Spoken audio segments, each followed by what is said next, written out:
Sorry. Which is good. I just had I'm going to call the regular meeting of the Village of Kraus governing body to order, please.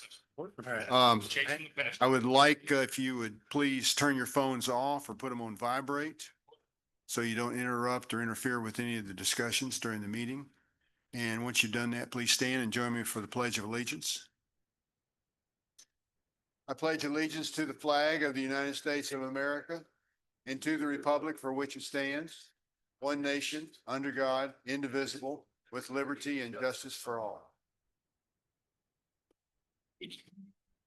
Councilor Miera? Here, sir. Councilor Woolman? Here. Councilor Knight? Here. Councilor Alsterbrook? Here. Councilor Burkett? Here. Councilor Murray? Here. Everybody's here. So before we approve the agenda, we're going to take off one thing. It's under new business number 1 and 2, and we're going to put those. And do we need a motion for this? I think we should. Okay. The agenda. I need a motion first to approve the agenda, and then we'd like to change the agenda, amend the agenda by taking off number 1 and number 2 under new business and moving those to a date certain, November 18th. So can I get a motion? Motion. And a second? My point of order, Yes, sir. there was talk about the executive session being open. Do we need to change that too? No. We want to leave it on there, Counselor, just because if there's questions that come up that couldn't be answered in an open session for some reason, we'd like to reserve the ability to go into closed session if needed, but the presentation from the water team will be an open session. Okay. Okay, do I have a second? Second. So we have a motion for and a second to approve the agenda. Now we'd like to have an amendment to the agenda, please, to move number 1 and number 2 under new business to November 18th meeting. Do I have a motion? What is that? So moved. Do I have a second? I'll second. So the rationale for that is that we talked to our financial people and they didn't like some of the language and they want to adjust it and they have to send it back to NMED once they amend it and modify it to get NMED to okay that.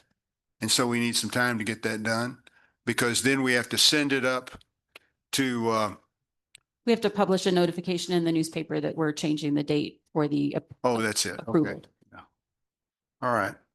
So any questions, any other questions? It's just it's one of these technical things that we have to do in order to make sure everything is noticed appropriately.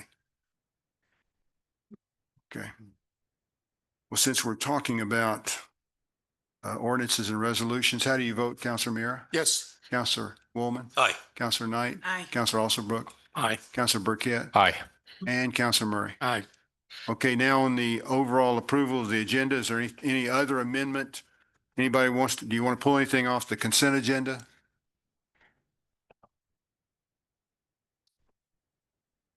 Okay, hearing none, all those in favor signify by saying aye. Aye. Any opposed? Okay, the agenda's passed. Now we'll move on to appointments. Point of order, Mayor, there was Yes, a sir. bar resolution on the consent. Do we need separate roll call for that? Did you want to pull it off? No, sir, no. I just thought we usually do. Oh, you're right. Resolution. Resolutions, we do. Okay, that's fine. Councilor Mira, how do you vote? Yes. Councilor Woolman? Aye. Councilor Knight? Aye. Councilor Alsterbrook? Aye. Councilor Burkett? Aye. Councilor Murray? Aye. It's Thank- appropriate. It's all right. It's Thank you, okay. sir. Thank you for noticing that. I just kind of moved right along. Okay, so now we'll move on to approval of appointments. We have 2 young ladies who are going to be reappointed to the Farmland Preservation and Agricultural Commission.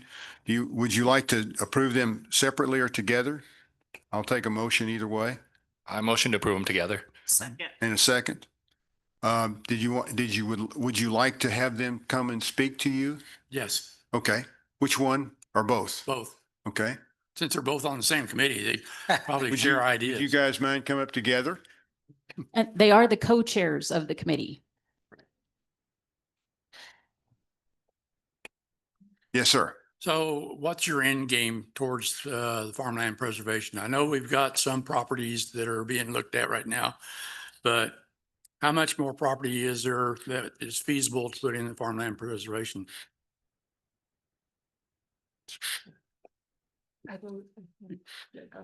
Well, the honest answer is I have no idea. There you go. But what has happened is that we, I believe, have gotten more visibility to the idea of farmland preservation. And for the first time this year, we did have properties owners coming to us. And I'm beginning to think that could be the beginning of it. There could be more land out there. We do know because of the problems with the tax assessor that there is. Sorry about that. There is You didn't do it. movement with more properties being put on the market. And I know we have suggested to Michael Cisco that he go out and talk to those property owners to see if there might be any chance that they would put some of that land into a farmland preservation easement rather than selling off large chunks. So the end game for me is to get as much as we can, possibly to consider another bond issue down the line. But in the interim, I think we both are very interested in raising the profile of agriculture in general in the village and to bring more attention to the idea of eating local produce and trying to keep our farmers in business. And also introducing more people in the village to the value of the farmland we currently have under preservation. And that's why we've been having these bird tours each year. And I think we'd like to look to doing more signage so that it's pretty obvious what kind of properties we have and what they offer the public. Ms. Bella, do you want to add anything?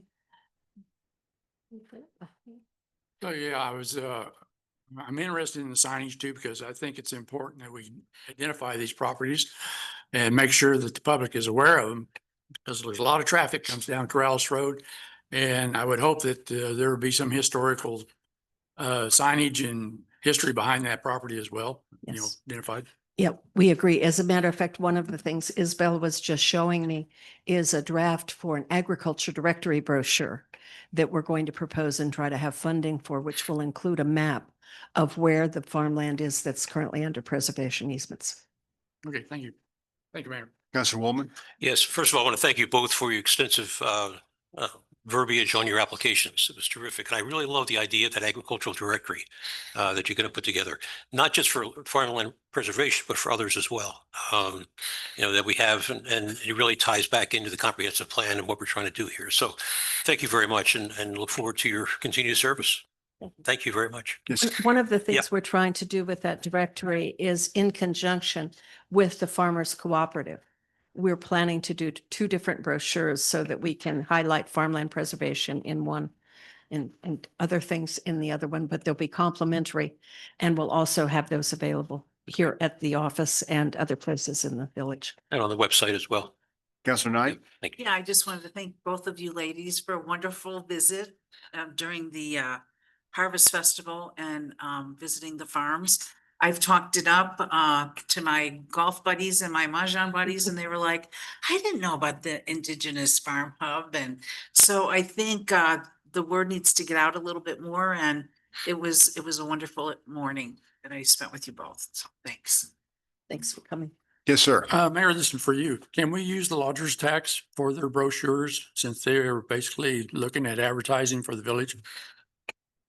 We actually have talked to the Lodgers Tax Board about that. So I do believe that they're going to be putting in for that. Yes. Thank you. Maybe we could have some T-shirts made to advertise the farmland conservation. Yeah, apparently T-shirts are a no-no. The Lodgers Tax Board met today and they were not happy about that. What about tank tops? Okay. Well, if there's any other money out there to let us use, let us know, please, and thank you. So, anything else? All those in favor signify by saying aye. Aye. Aye. Okay, you guys are reappointed and thank you very much for your service. Thank you. Thank you. Thanks. We're going to move on to presentations. Mr. Bill Badal is going to present us make a presentation about the Greater Albuquerque Habitat for Humanity, for which he is the executive director. Mr. Badal, we really appreciate you being here. Thank you very much. Thanks for having me, Mayor. And John, thanks for inviting me. Appreciate it. Nice to see everybody tonight. My partner, John Lewis from Greater Albuquerque Habitat, who works with our legislative affairs and community involvement type work. So he's here with me. I wanted to share briefly this evening about our organization. Habitat for Humanity, you all have probably heard about, been in existence since 1976. Started building homes for low-income first-time homeowners. We're now almost 1,000 affiliates across the United States and in 65 countries around the world. The Albuquerque affiliate, let me go ahead and switch. Our Albuquerque affiliate started in 1987, and to date we've built 205 homes. Everybody typically thinks about Habitat as home building for folks, but we also do a variety of other types of activities as well. We're very, very much into home preservation repair right now, mostly for senior citizens, as well as in the last 2 years, we've gotten involved in what we call home systems critical replacement. So we have as a goal to keep folks in their homes as long as we can. Most of the folks that we support are lower income in older homes, and most of them are seniors that don't have the means from which to take on a massive repair in their homes. Last year, we replaced 10 different roofs on homes in the Rio Rancho area, as an example. We've just recently been funded through New Mexico Housing MFA to the tune of almost $1 million to support veterans in that type of situation, as well as seniors over the age of 55. So what we're working on right now is to get the word out, not only on home construction, which we still do, but also on the repair side. We're a simple organization, really. Everything that we're funded by comes from the community through donations from businesses, from individuals, through grants, et cetera.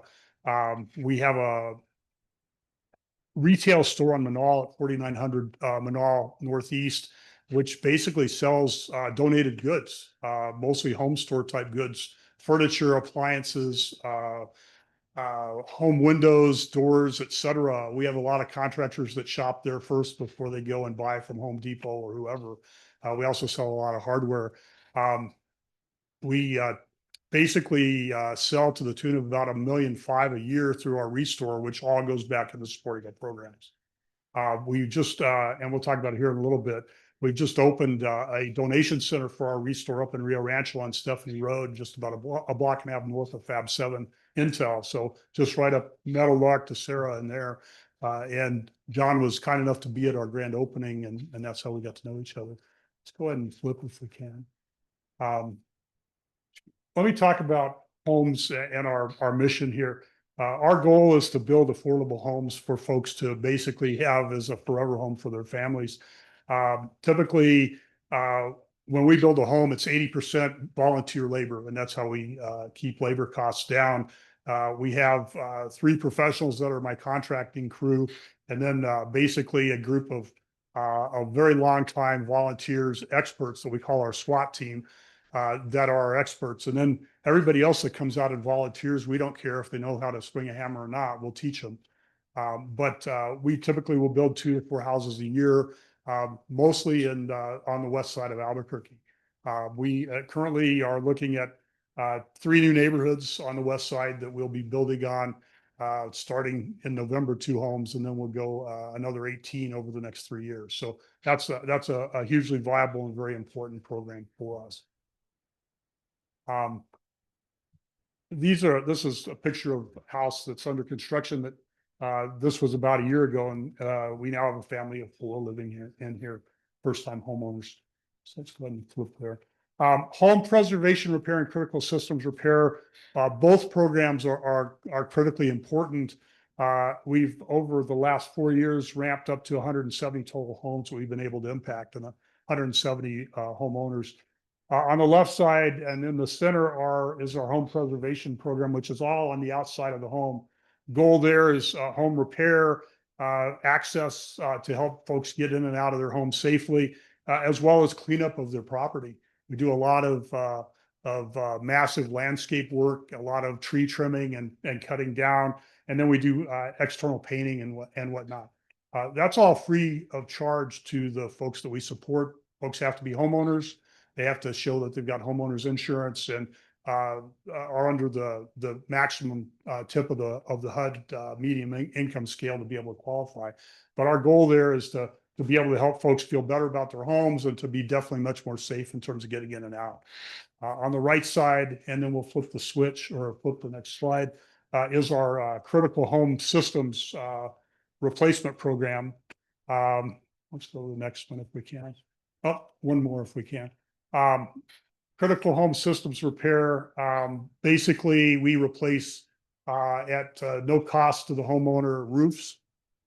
We do systems like air conditioners, heaters, water tanks, windows, and we'll do access for bathrooms. So where folks have mobility issues, we actually go in and replace bathrooms, put showers, wheel in or walk-in showers, et cetera, in those homes.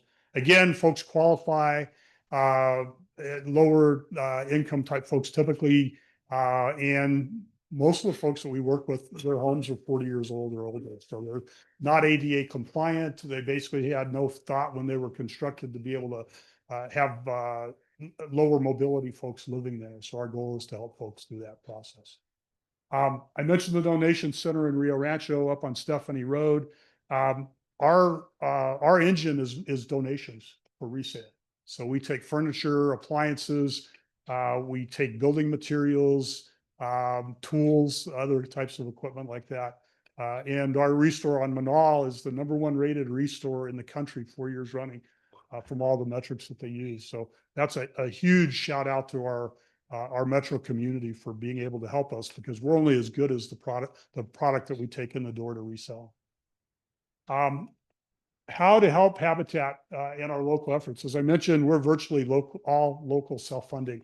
So on the volunteer side, I mentioned earlier that on our construction and repair site for our home preservation repair, that's very, very driven by volunteers. We'll have a few of our employees that basically have the know-how, and then the volunteers that come out and provide the hard work and the effort. But on volunteer site, construction, repair sites in our restore, we have volunteers on our committees, finance, basically missions committee, working with the churches and so on. And then on our board of directors as well, our board of directors is 13 people strong. We just had 2 people that moved off of the board because of term limits. And so we've got 2 openings there. On the financial support side, obviously cash donations, planned gifts, donations to the restore and buying in the restore, third-party fundraising, corporate grants. We actually also have a nationwide car donation program. So all of those are means of bringing money in. Volunteer manager, Regina's there, and then our donation and board inquiries, Liz Vincent. So that's our team. Now we'll switch to the next one. Let's talk about volunteers.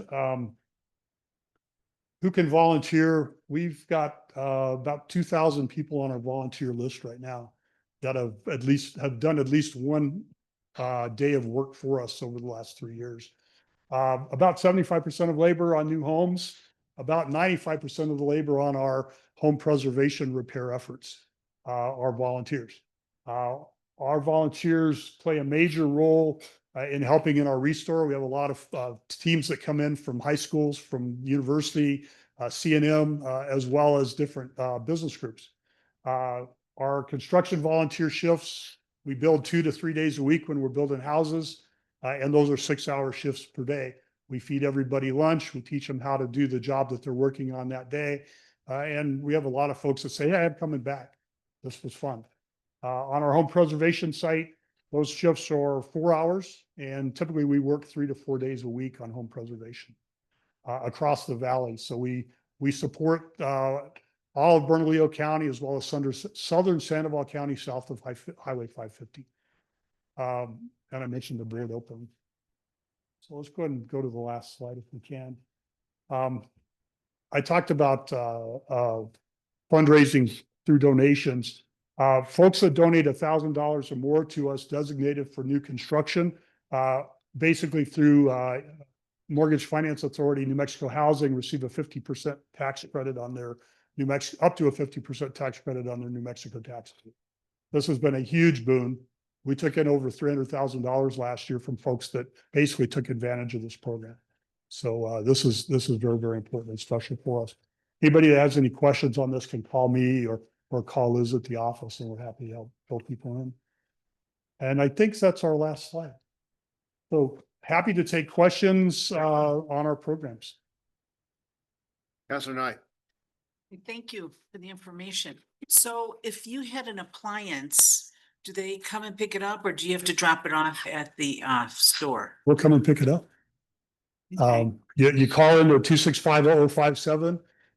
We'll take a picture of it if we obviously want it to be operational and in good condition, but we'll send a dispatch out to pick it up from your home. Thank you. Councilor Murray. did have a Thank question? you. And thank you, Mr. Bridell, for coming and talking to us. My big question is, and I just dropped it right out of my brain here a second ago. Oh, how does one apply for a rehabilitation or a home? Call our main number at 265-0057 and or go to our website at habitatabqrr.org. And we have an application right there that folks can fill in and send forward to us. So on the low income side, how low does it have to be before you're accepted? So it's on the HUD scale. So basically, most seniors are able to work at that are retired. We're able to take care of. Well, yeah, but some seniors are better off than others. Oh, I understand. So family of two, say a husband and wife, retired, probably at about $45,000-$50,000. Okay. Do you have any issue with permitting with the volunteers? I mean, I know you've got professionals on board, but have you ever had any problems with inspectors coming out and don't like what they see? So our critical systems replacement work is done only by contractors that are licensed and bonded. I have a residential contractor license that built houses for 40 years that oversees that program. And those folks that do that work are the ones that arrange for all of the paperwork and then have everything approved through the communities that we're doing the work in. We've never had any problems there. Our goal is 100% satisfaction with the folks that we're doing the work for. So up front, before we even call a contractor, Bob, who's my repair manager, goes out and reviews with the homeowner the situation. He's done just about everything in 40 years of doing the work. And then he will work with the contractor of choice to make sure the work is done properly. But the contractor of choice pulls all permits, then handles all back-end review with the right authority. On the home preservation side, we don't do anything that requires a permit. It's all external work. And we also have basically Bob, who's our contractor manager, that reviews every single home and approves before we go forward with the work. Good question. Thank you, Mayor. John, did you have something you want to add? Yeah. Thank you for all this information, Bill. For the new constructions, are they all single family homes? Do you ever do a duplex where there's two owners or? It's a good question. We built 22 homes down near West Mesa High School from 2015 to 2021 that were attached townhouses, as an example. Those were 2-story, 3 and 4 bedroom homes. That was our first foray into attached homes. We don't rule it out. Typically, we've done single story, one family type situations, but as we're looking at new neighborhoods, because we've moved now from the realm of home contractor to developer, we're having to develop our neighborhoods now just because of lack of 1 and 2 lot at a time availability. But as we're looking at that, we're keeping all options open. Great. Okay. Thank you. Anyone else? Yes, sir. Just congratulations. I'm sure that everybody feels the same, but your number 1 rating really got me because I go up there quite often, and you've also changed. Even Manal looks different, and you got a lot more windows and things of that nature. So I can see why you're doing well. But to be number 1, to be congratulated because you've done some really good work. The district I used to represent was Martinez Town, and you built a lot of homes in the South Broadway area. So again, thank you for that. And thank you for being able. I saw Corrales is up there. So I guess we get an opportunity to do that as well if we find the right person for you. So thank you. We appreciate it. Thanks for the thumbs up. Bill, thank you very much for coming. Really appreciate that. Thank you for having me, Mayor. And I'll leave some cards with Melanie when when I depart. And if you have any questions or have any needs, feel free to contact us. We Yes. appreciate the help. Oh, I have one question. Sure. Any specific requirement of a director? Do you have home building experience or developing experience? Typically business savvy type person with experience in one of many different areas. We've had real estate folks, bankers, healthcare folks. We've had contractors. We have at this moment in time a couple of lawyers. So basically, it's just good common sense and business savvy to help us out. That's what we're looking for. Thank you. Thank you again. Thank you very much. Thank you all. And now we'll move on to Mr. Curry, Administrator's Report. Very short report tonight, Mayor. Oh, thank you. I can amend that. He says that every week. Yeah, I know you can. I saw Ah. the book you brought in to read. Yeah. Very short report, just an update on the local government investment pool, LGIP. It's up to $4,097,466 today. And the interest rates have dropped a little bit, as you might have expected, but we're still holding steady at anywhere from $14,000 to $16,000 a month coming in on it. That's it. Wow. That's it. Mark that on your calendar, Yeah. Melanie. Hey. Mayor, I've got a question. Yes, sir. This is for both of you too. Since on the consent agenda, we had the detective submit his request for money. Why isn't that a budget item that can be approved by the chief of police rather than come before us? I mean, why not put money in for them to have so that they can take travel and not have to wait for us to approve it? Because it's out of state travel. Out of state travel has to be approved by the council. Okay. There's no workaround because I thought the same thing. Like I'm hoping that waiting for us to say yes doesn't in any way slow this process down. No, John, would you like to make a comment at all? Oh, Chief, sorry. Well, thank Mayor and Council. Yeah, it's not the budget portion. We do have the funding for the travel expenses. It is the out-of-state travel portion that requires council approval. So Why is that an issue? I mean, it seems to me that. got me. I think it should was be a before all of our no-brainer. time. I'm sorry. Go ahead, Council. I mean, it just seems like it should be a no-brainer from the legislature to allow your Yeah. personnel, if they need to go out of state, to do an interview. Agreed. Yeah, I'm not sure why it is either, but it is. So we're gonna cross the T's, dot the I's, and Yeah. make sure all the ducks are in a row, and hopefully he has some success on this trip, and we'll be reporting back to you with some results in the hopefully near future. Go get him, John. Okay. Do you have anything? To give you guys an update, I can't share a whole lot of information now, but this case has gone back from 1999. And as of last week and the prior months, we were able to give the family some closure. So with your approval, I am going to Ohio to go conduct an interview with an individual that really needs to be in front of me. Thank you. It's been quite Mayor? an ordeal. Yes. If I may, was this individual arrested for something else and they took DNA or checked his record and they is there a national database that would match this? So without going into a lot of Right. detail, the victim from Corrales, through the last year's worth of work, we were able to identify her DNA and another individual's DNA and give the family some closure. And with linking that individual with other friends, we were able to come up with an individual that we do need to go talk to. And it is the final step. This is it. There's no other steps involved. This is the last move in our. We think. So what you're saying is basically that she was a body that was identified and by DNA. She was 100% a body that was identified by DNA. Yeah. Yeah, it was a missing persons case from 1999, and now it's a suspicious death investigation. Yeah. She was not accounted for until early this year. Oh, And with technology now, genealogy, using companies like Oprum, the technology is skyrocketing, and it's a benefit to the community as a whole, not just law enforcement. We're able to give these families closure of this is what took place and we are 100% sure of it. Yeah, Thank you. it's a side note and kind of humanize it. In this particular case, the father who reported this individual missing has stayed in the same tiny apartment in Albuquerque since 1999, hoping that she was gonna walk through the door. Yeah. So. He has not changed his haircut. He has not changed his car. Stepping into his living room in Albuquerque is like stepping into 1985.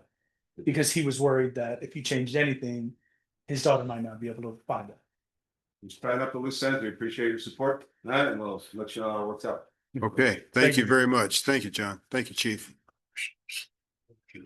Okay. So next is Corleone's Forum. Sorry, did you say something? Okay. Yeah. Corleone's Forum, this section is for informational purposes only, not for discussion or debate, to inform the governing body of an issue or a concern that would not be addressed on the agenda during the business session. There will be a 3-minute time limit for each speaker unless otherwise announced by the mayor. Who do we have? Up first is Chris Wiggins. Chris, if you'll come to the podium, state your name and address for the record. You'll have 3 minutes if I can get the timer to work.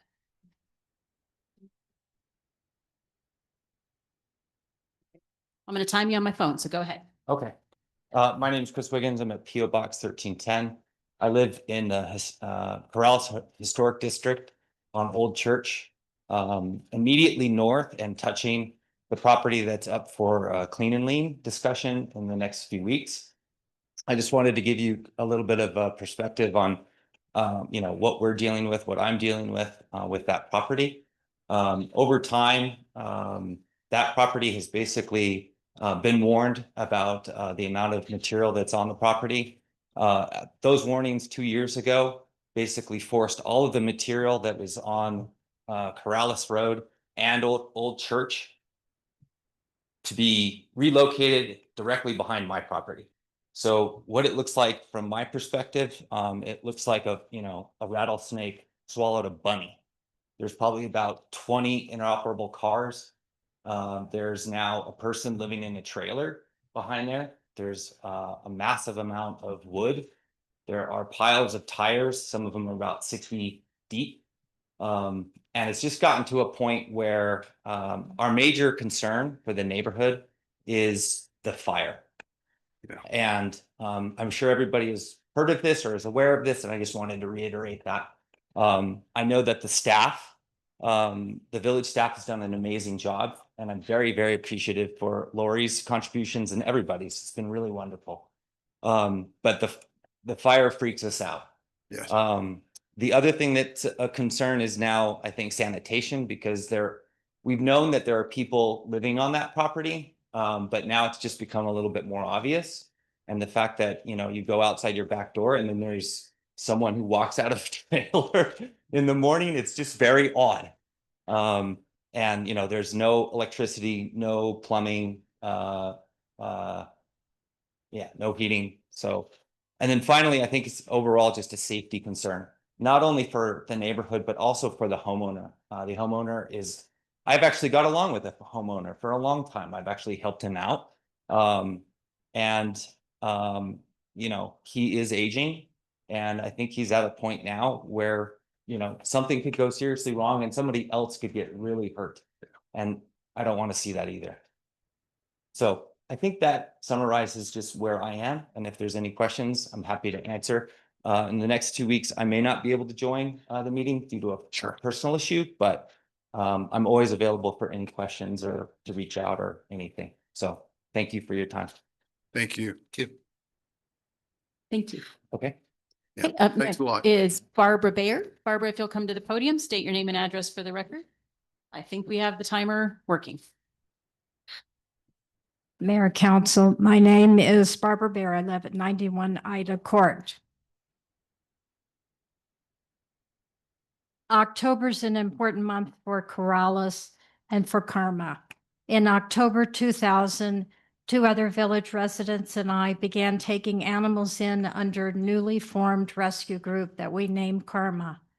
1 year later, in October 2001, we received our initial tax exemption under the 501c3 tax code.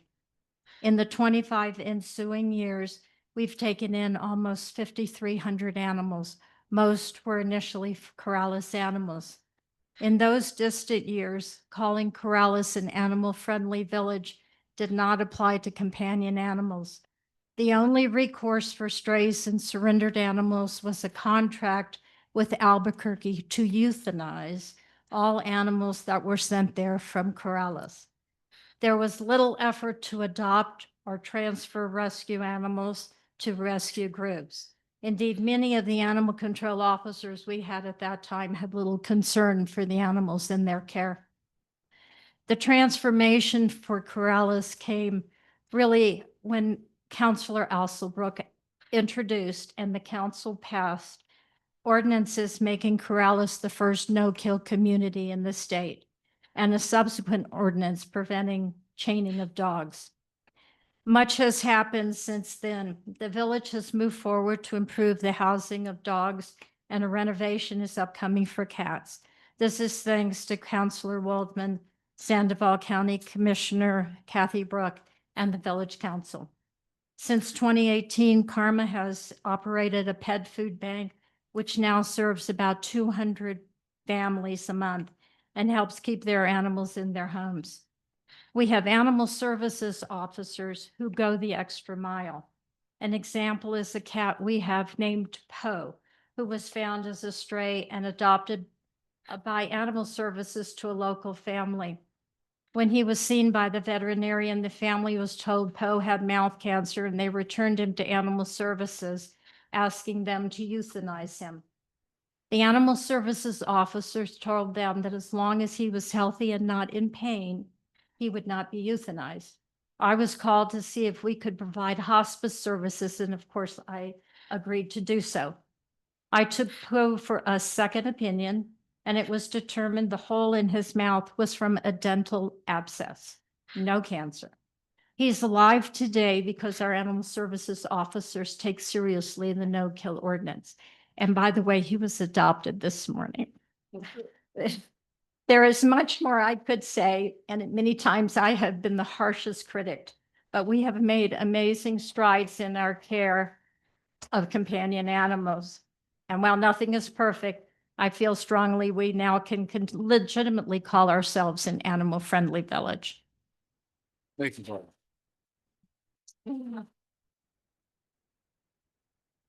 Okay, up next is Bob Eichhorst. Bob, if you'll come to the podium, state your name and address for the record, you'll have 3 minutes.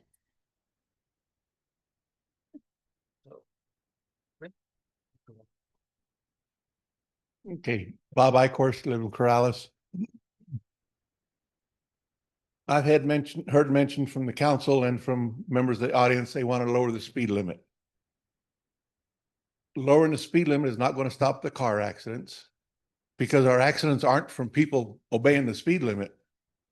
It's from people that are distracted and speeding. Lowering the speed limit is a control method, and we don't need more control by the government over us. We dropped it 5 miles an hour years ago, before most of you guys were here. Baja was 40 miles an hour. The middle was 35. Okay, we dropped it 5 miles. No speed study was ever done, which violates the state law, but big deal. We violate the state law an awful lot. But there's no reason. If anything, let's put a minimum speed limit out there. These 15 mile an hour and 20 mile an hour vehicles are horrendous when you have a no passing zone for the full length of the village. But drop this consideration of dropping the speed limit. It's not going to benefit anything. It's just going to slow people down. The only thing you might do is stop some of the Rio Rancho people from cutting through. It's a state road. They own just as much as we do. So as much as I don't like the son of a guns on my road, but they've got a right to it. But please don't drop the speed limit. I know you guys have met with DOT. If there's a bad curve, lower the speed limit. My curve is a very bad spot. The wreck where the police officer wrecked, he was doing 82 miles an hour when he wrecked. Okay, I've got a 30 mile an hour speed limit on my curves. If he'd have been doing 30, he wouldn't be a cripple to this day. 82 miles an hour does not fit any rational argument for speeding in this village. So drop the 25-mile idea. Let's stick with what we have. We're doing great. And like I say, if anything, let's pick up the minimum speed limit and give me a chance to drive around through this place. When they're doing 15 miles, it's a son of a gun. Okay, thank you. Okay, up next is Pat McClernand. Pat, if you'll come to the podium, state your name and address for the record. You'll have 3 minutes. Thank you. Pat McClernand, 2968 Corrales Road. I wrote a letter earlier about keeping the session open tonight on water rights. I do that because I think we all recognize how important water is to this village, and also educating all of us, particularly myself. I request that you share as much information as possible in an open meeting and further all of our education. Thank you. Okay, and last for this evening is Mr. Bill Perkins. Bill, if you'll come to the podium, state your name and address for the record. You'll have 3 minutes. Thank you. Bill Perkins, 5768 Corrales Road. Mayor, Administrator, and councilors. It was my understanding that many of the citizens who participated in the community input sessions of the comp plan, the comp plan committee, voiced clear preferences for preserving the rural character of our village. While there were a number of things about which there was disagreement, this was one item on which many agreed. We all value and hope to retain the rural feel of this old farming village. I speak now to share an observation about the vulnerability of this character. I believe that no step will do more to diminish the rural character than building a new $100 million sewer system. This step will, I believe, spur the infill development that will hasten the addition of new homes to the non-agricultural undeveloped land within the village boundaries. Builders, freed from having to devote space to septic fields, will be able to develop home sites more easily. New home buyers will not have to concern themselves with managing septic fields. Further, with lands freed up because existing septic fields would be rendered effectively meaningless, I foresee a new push to permit homeowners to add freestanding casitas to their home sites. This might be for the sake of supporting family members to live close by, or as a way for a household to generate supplemental income. It is worth noting that any economic downturn will put added pressure on homeowners to monetize the land on which their home site sits, and casitas would of course be able to simply hook up to a new nearby sewer line. Some may argue that establishing a sewer system will be good for public health by keeping non-potable water away from our wells. Others may wonder why we spend $100 million and leave in place some 4,000 aging septic tanks. So the concerns about health seem less than fully thought through. And while those who are planning for the financing of this expensive and diffuse project are mindful of the needs of existing residents, they are especially cognizant of the future residents who will hook up and help pay for it. The financing of this project depends on growth. With infill growth and possibly also more casitas, there will be an increase in roadway traffic. This in turn will have corresponding stress on key Corrales Road intersections. This in turn will lead to traffic control measures. We do not yet know what the DOT will decide for the future of our main roadway. For a long time, it has been in an old farming village. With changes in the works, I believe it will cement our role as a suburb of Albuquerque. Careful what you wish for.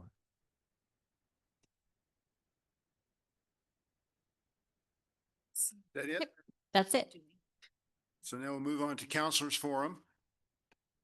Yes, sir. Councilor Alsterbrook. Thank you, Mayor. Last week, Councilor Murray and I attended a virtual meeting from Rio Rancho concerning construction of a roundabout at the intersection of Sarah Road and Meadowlark, West Meadowlark. It's very, and Councilor Murray, please, I hope you'll supplement any or correct anything I say. I've forgotten everything since then. It's very much in planning stages. It's Rio Rancho has a policy that whenever they rehabilitate a road, which is their goal to rehabilitate Sarah from 528 to Meadowlark, that they evaluate intersections for construction of roundabouts. They said they already have 6 or 7 roundabouts in Rio Rancho. And so this project came up and it's earmarked for a roundabout. Total cost of the project is around $7.5 million. They currently have $1.5 million. So they're $6 million short. I don't know how long. I asked how long that would take, how long they thought it would take to get, and they had no reply. They repeated all the standard arguments that are used, to say that roundabouts make traffic safer, but they did not address the likelihood that it'll probably send more people down Meadowlark Road into our village. It's just going to be an easier way to go, especially when, what was it, a year or so ago when Intel had their construction and shut off access to 528 from the east end of their plant. So everybody came down Meadowlark starting at 4 o'clock, and the residents there just howled. And the public officer for Intel didn't respond to any of my inquiries. So at any rate, it will come. It's probably a few years out. They have to buy land on both the northwest and northeast corners in order to make it work.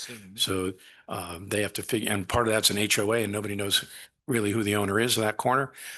So it's going to take a while, but it will arrive. So I thought I would just relay that information.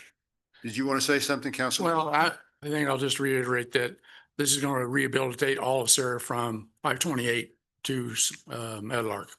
So the $7.5 million also includes water and sewer improvements along that road. So it goes from the intersection there at 528 and Sarah all the way back east towards where the roundabout's supposed to be.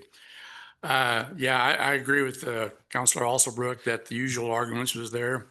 And then they wanted to know when we were going to put one in down in Loma Larga and West Meadowlark. So, on Meadowlark. They asked what? They wanted to know when a roundabout was going to be installed at Loma Larga and Meadowlark. Oh, I thought you said that. Yeah, that's what I said. They did. And that's what they asked. That was some of the comments. Hell freezes over, right? Well, no, I don't have a Yeah. clue. I mean, given the way the weather has been behaving, I wouldn't be surprised. I can't think of one right now. If I also may inject, I want to thank the MRGCD, especially Jason Kasuga.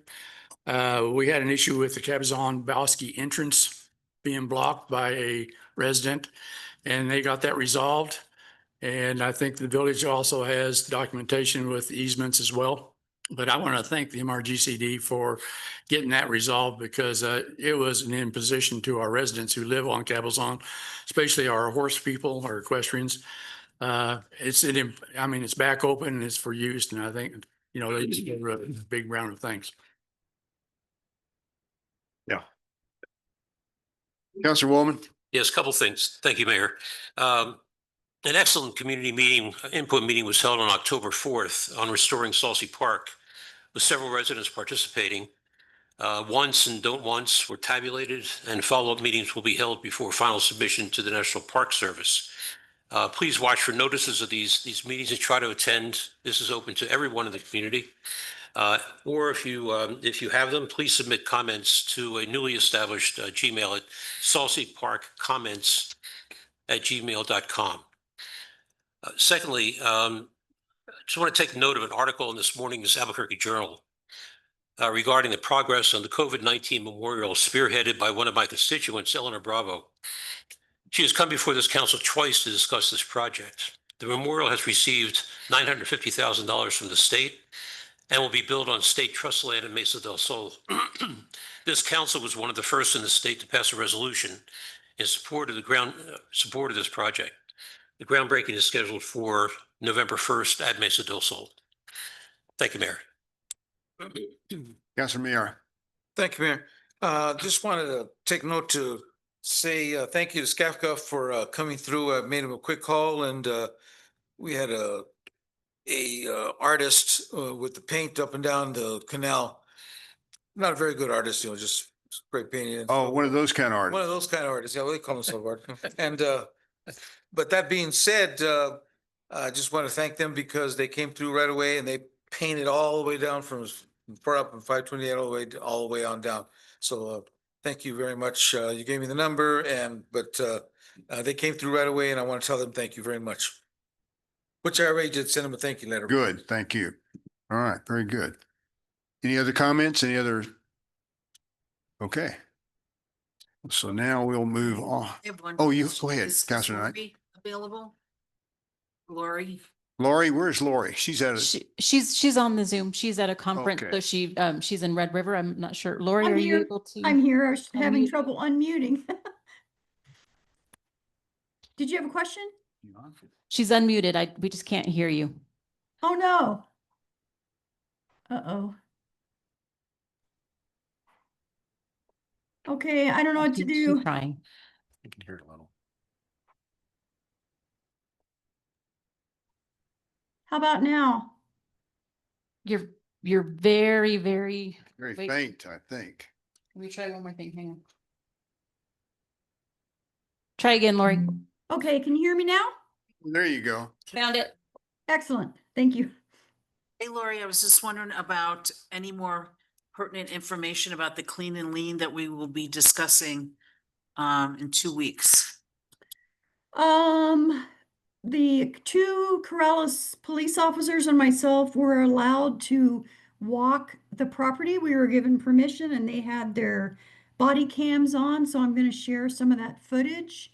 I think I can't remember if I told you or not, but one of our village attorneys, Corey Strife, has an in with the Sandoval County Sheriffs, and so they have agreed, obviously at a cost, but they have agreed to provide whatever kind of security we may need while this cleanup is taking place, assuming it's approved.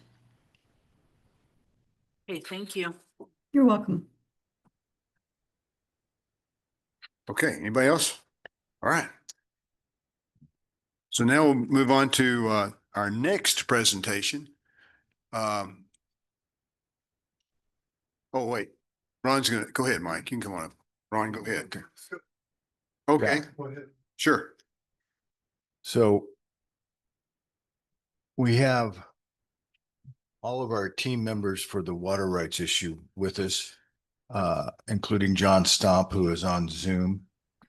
And our water team consists of our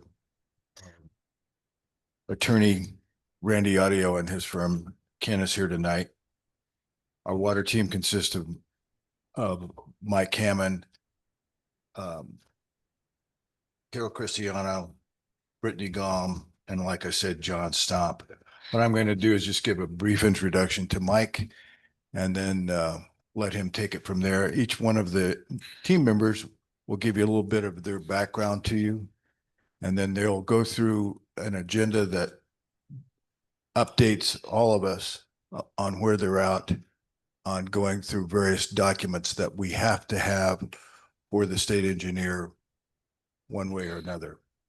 So, but they'll explain that all to you as they go along. First, I'm going to ask Mike to run it from here. Mike can fill in more background, but I know he was director of the Santa Fe Water Systems in the mid to late 90s. He ran the Santa Fe Water System. He progressed on to become CEO of the Conservancy District here in Bernalillo and the Middle Rio Grande Valley. He was then asked by Governor Lujan Grisham to become state engineer, which he served most recently, and he is a Village of Corrales resident as well. So Mike, it's all yours. And if you want to add anything to yourself or just pass it on to the other folks, it's your floor. Thank you, Mayor and Administrator Curry, and it's great to be here with you as council members again. to discuss this very critical issue of of the future of our water situation in Corrales. Thank you for introducing me, Ron. I think I'll just turn it to John Stomp to let him introduce himself. And then we'll have the other, Brittany and Carol introduce themselves as well. Can you guys hear me? We can hear you. Okay, Mr. Mayor and Administrator and Village Council, my name is John Stomp. It's a pleasure to be here tonight. I'm sorry that I couldn't be there in person. I am a registered professional engineer in New Mexico. I've been an engineer for more than 30 years, and I'm also a licensed attorney in New Mexico, and I'm working on water rights matters. In my previous employment, I was the Chief Operating Officer for the Albuquerque-Bernalillo County Water Utility Authority for 10 years. And prior to that, I was the Water Resources Manager for 13 years for the City of Albuquerque and the Water Authority, working primarily on implementation of the Water Resources Management Strategy and the Drinking Water Project, which is the transition from groundwater to surface water. And I'm glad to be here today, and I hope that my experience helps the village move forward in protecting your future. Thank you, John. Hello, all. My name is Brittany Gom, and I am a water rights consultant, and I have been working in water rights for approximately 15 years. And I'm very happy to be on the water team and to help the village come into compliance with the state rules for your permits. And I'll get into those details more shortly. So my name is Carol Cristiano, and I am also a water resources specialist. I've been working throughout the state, mostly with small communities for the last 35 years. I've represented Los Lunas, who grew from a village of, I think, about 3,000 people when I started working with them to now 20,000 people.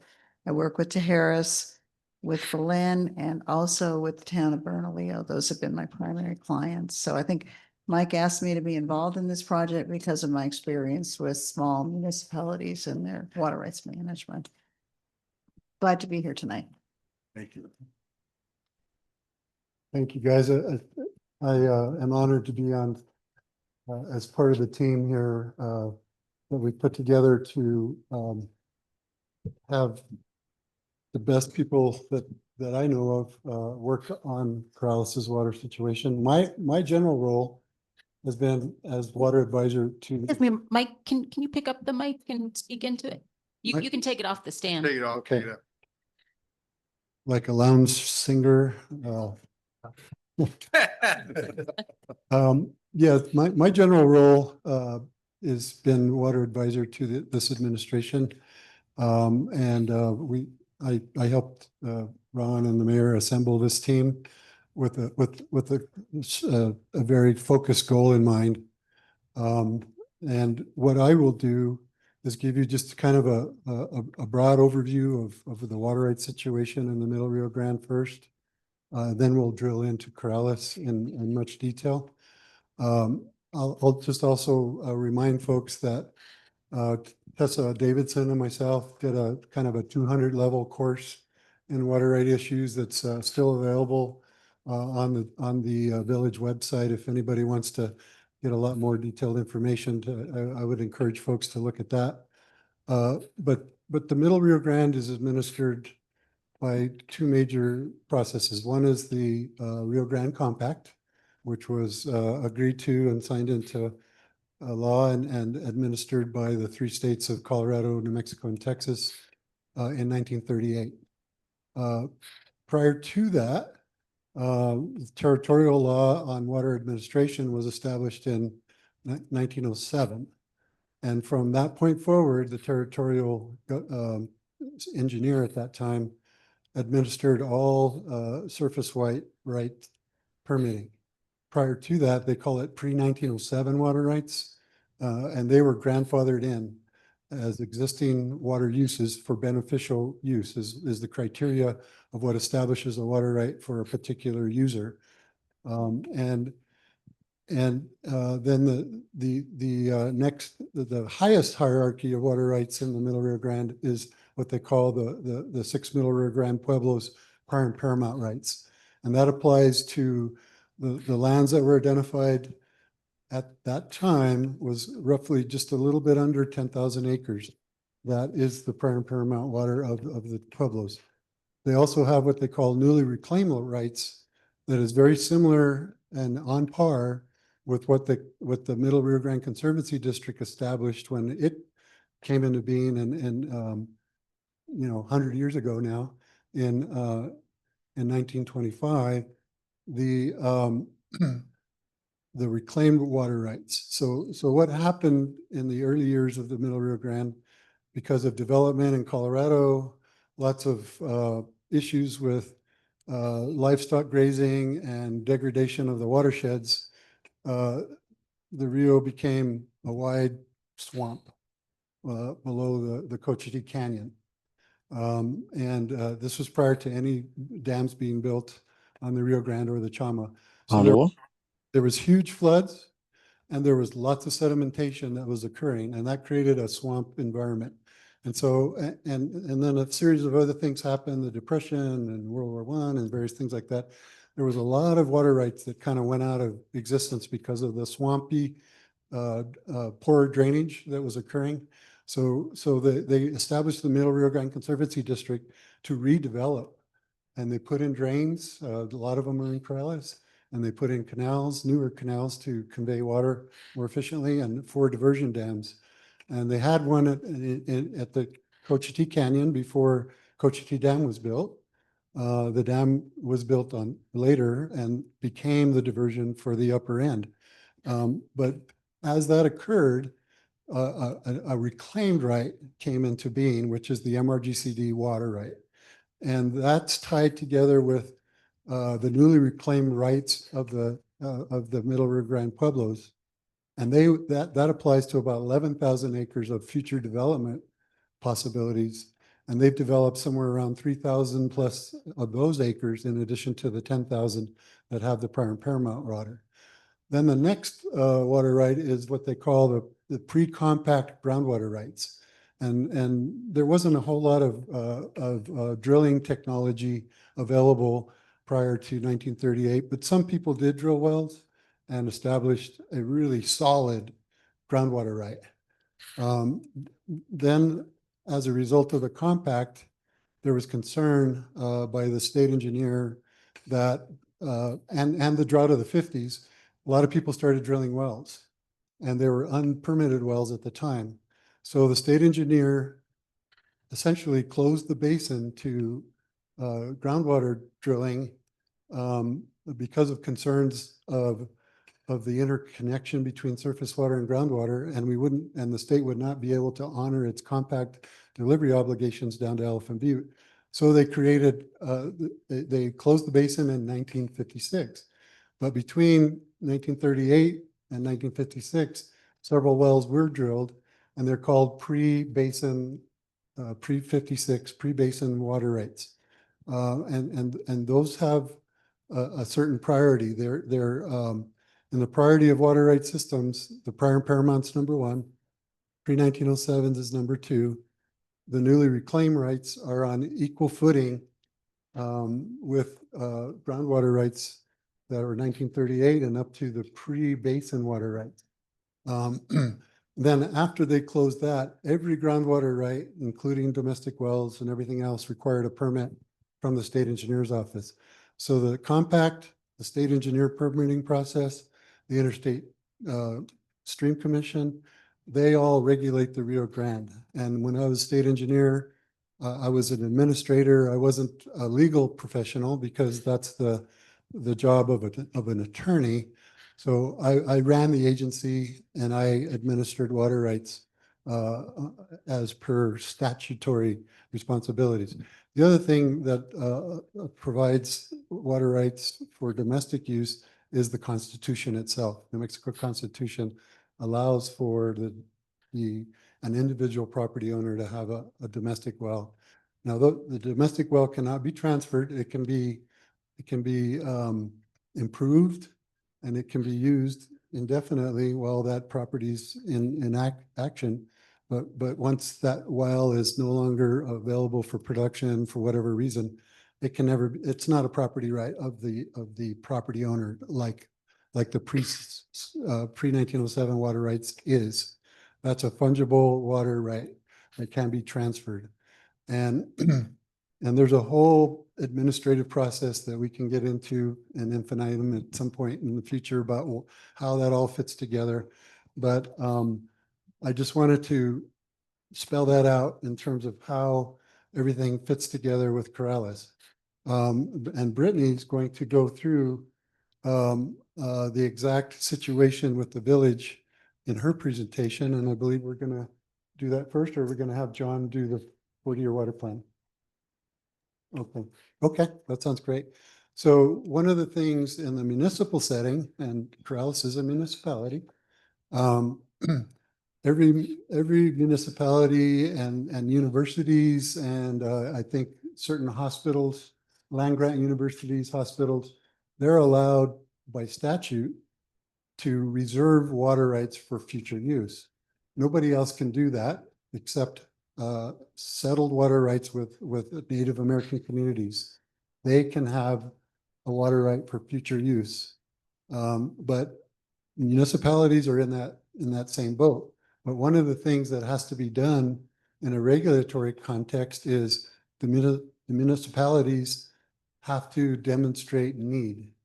So they have to do a future water use plan, a current and future use water plan within what they call the 40-year water plan. So a municipality can reserve water for a 40-year horizon. And John has been hired with his expertise to put that together for the village. So I'll turn it over to you, John.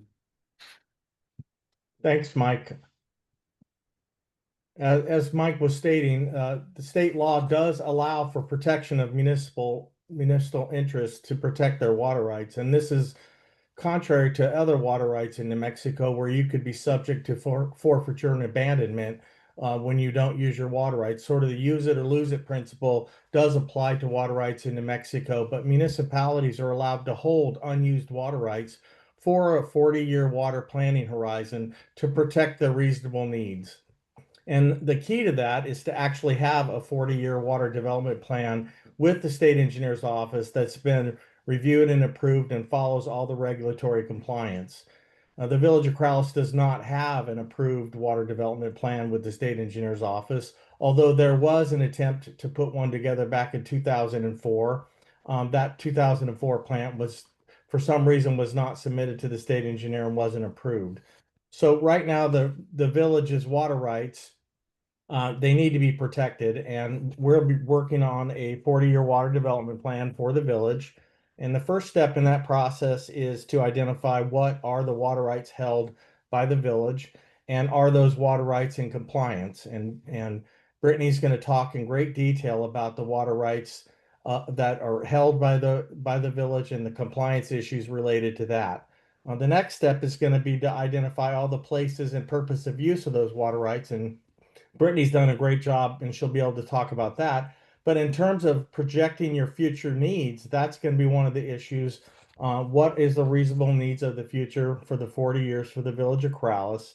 Right now, their place and purposes of use include municipal use, commercial use, fire suppression, irrigation, and sanitary and domestic purposes.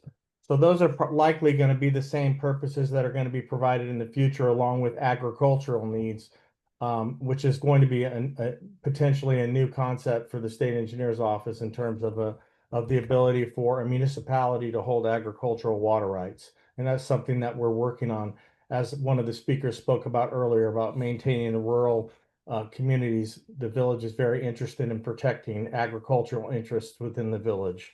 So the 40-year water plan is going to be evaluating the historic and current use of their water rights, and then projecting what the potential future needs are. And all of that will be summarized in a water development plan that'll be part of a public process. We'll be developing this plan, working together with the council and working together with the community as we identify what those future water rights needs are going to be. And then once the plan is developed, it'll be submitted to the state engineer's office, probably in draft form the first time, and then for review and approval prior to any applications that Brittany will talk a little bit about, a combine and commingle application potentially, and then the water rights transfer application. So that with that, the first thing, start of the process is going to be the water rights work, and Brittany's going to go into great detail about that. So thank you for that, and I'll turn it over to Brittany. Thanks, John.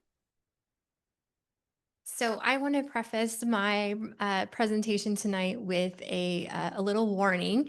It is a lot of detailed information, and as Administrator Curry and Mayor Faley have said, it's like drinking from a fire hose.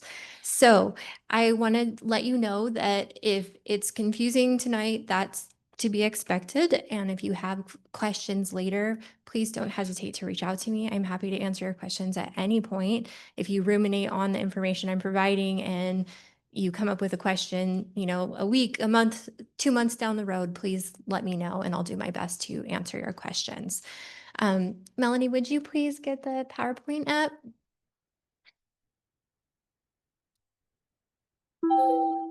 So John talked about the 40-year plan overview, and I'm going to be talking about your water rights and compliance work that's needed. And then Carol's going to be talking about some of the really critical mapping that's needed for the 40-year plan and go over some of those maps that she has prepared for that 40-year plan. Will you go to the next slide? Maybe. Yes. Okay. So this is very small and hard to read, but this is a very brief overview of the permits that the village has and what they supply. So the village has a mix of water rights, as Mike was explaining. You have pre-1907 water rights, and then you have what are called 7212-1 rights. And those 7212-1 are the statutory rights that are for domestic wells or sanitary use wells. So as Mike was saying, those are not a fungible right. They cannot be severed or sold or moved in any capacity. They have to remain at their original property. So one of the things that the village has, and the way that the permitting was set up, is oftentimes your wells were drilled under a 7212-1 permit and were given a 3 acre-feet allocation for that sanitary use. So for example, over at the library, you have a well that is for sanitary use for indoor use at the library. At a later date, water rights were purchased, pre-1907 water rights were purchased and moved into that sanitary right. So you've got your domestic rights, and then you've got your real pre-1907 water rights stacked on top. So at the library, those pre-1907 rights were purchased to be able to irrigate the park in front of the library, because the 7212-1 well does not allow for that type of use. And this is the case throughout the village. Salsey Park is another example where you've got your 7212-1 with real water rights stacked on top. Some of the issues, though, that we have, especially with Salsey Park, is it was a great plan, and there was going to be a soccer field there, and it started to be developed, but there was massive infrastructure issues, specifically with some very large floods that came through from Rio Rancho that ripped out some of the initial infrastructure, and there was also some vandalization. So those water rights haven't been used in quite some time because there's nothing to irrigate out there. In opposition, your rec center wells, so we have a kind of a combination of your main permit is what I like to call this set of wells. It's a set of 4 wells, and it serves this municipal complex here. And one of the wells is over in the library field. There's the library well, and then on the that would be the north side of the field is the other municipal well. And then there's a well in the field behind the library or to the north, which is the Juan Gonzalez Bass Conservation Easement area. And then you've got 2 wells at the rec center themselves. And those 4 wells combined are in a single permit from the Office of the State Engineer. And so they share their water rights between the 4 wells. They have about 31 acre-feet of water rights in those wells. And on top of that, we have a lease with Bernalillo to lease an additional 30 acre-feet through the San Juan Chama project. That lease is going to expire in 2030. And currently, We also have a set of 3 wells that are used for fire suppression use and for the fire stations. Again, all of those wells are 72-12-1 wells that then had a water right stacked on top of them. However, because we have all of these distinct small permits, we have a problem where our bigger permits are over diverting and our little permits are underperforming, so to speak. We're not using them. So for example, we're not really using the Salsey Park water rights, but we're using too much here at the municipal complex. And when that lease expires, then we're really using too much. So over the course of time, we're going back to approximately 1999 with meter data. We have accrued an overdiversion of approximately 60 acre feet that we have to repay by either purchasing water rights or leasing water rights to offset. And Carol, who works with the town of Bernalillo, as do I, as of fairly recently, we've been able to negotiate a potential payback lease, which is a one-time, 1-year lease from Bernalillo to pay back all of that over diversion to get it completely off the books. So that's one of the really big compliance requirements that we're going to have to do. There are many, many other compliance requirements. Unfortunately, it doesn't look like your water rights have been reviewed as a comprehensive set since about 2003. There was significant correspondence in the OSC files, and I'm sorry, OSC is Office of the State Engineer. If I use acronyms, please stop me. It's just a habit in my brain. So the Office of the State Engineer records in 2003 show lots of back and forth with the village about these over diversions, about what they could do for the over diversions, about recommendations on the permit process and what needed to happen to kind of get their permits into compliance. What's really unclear from the paper file, and because all of the staff have changed since that time, we don't really know what happened, but somehow all of this just kind of fell by the wayside and nobody has looked at this since 2003. So there are several permits in your file that need what's called a proof of beneficial use report filed. So when a permit is originally issued, that first time when you what happens is you ask a farmer who is not going to be farming anymore to retire their rights, and they will never use that farm again. And you purchase those water rights off of that farm and they get moved into the village's permit. As part of that transfer process, that permit that's issued when you move those water rights into the well, you have to file things called a proof of completion of works, which is a document that shows that the well that you're moving those water rights into can pump the full volume of that permit in a single calendar year. And my best example of why this is required or was required in the past is if you moved, 100 acre feet into a 4-inch domestic well, that well could never produce that volume of water. So you could never beneficially put that water to use. So the state engineer had that proof of completion of works requirement to show that your infrastructure could utilize the water. After you file your proof of completion of works, then you have about 4 years from the time the permit is issued to beneficially use your water rights. And when you're moving a water right into a well, what that means is that in a single calendar year from January 1st to December 31st, you have to use every single drop of water from that permit and not a single gallon over. So you can be a couple 100 gallons under, but you can't go 1 gallon over or it doesn't count and you have to redo it the next year. That's why they give you 4 years. So you can try, and if you don't make it the first year, you can try again. And I've had clients who, we have to file what's called an extension of time because it is a difficult process to manage, especially for a municipality. Unfortunately, none of those documents were ever filed. There were also requirements for survey maps of the original farm where the water rights were taken from. We're not going to be able to most likely get surveys of those properties. Those properties have changed hands significantly since the time when those water rights were purchased. But the state engineer has been extremely generous with the village, and they're allowing us to do variances for things like that where we can't get a survey. They're going to allow me to provide aerial photographs of that farm and do basic calculations and outlines instead of having a professional surveyor go out and actually survey the property. So I do want to really shout out to the state engineer's office. They have been incredibly efficient to work with and kind and generous, and they're really working hard to make sure that the documents that we're going to file to bring the wells back into compliance are what they want to see, and are approved in a process that's going to be, you know, more efficient than it otherwise could be the case. So we have several of those proof of beneficial use forms, which need to be stamped by a professional engineer. But basically, we take meter readings and we show that exact water use, and then use those meter readings as evidence along with photographs of the irrigated areas and the other types of use that those water rights are being used for.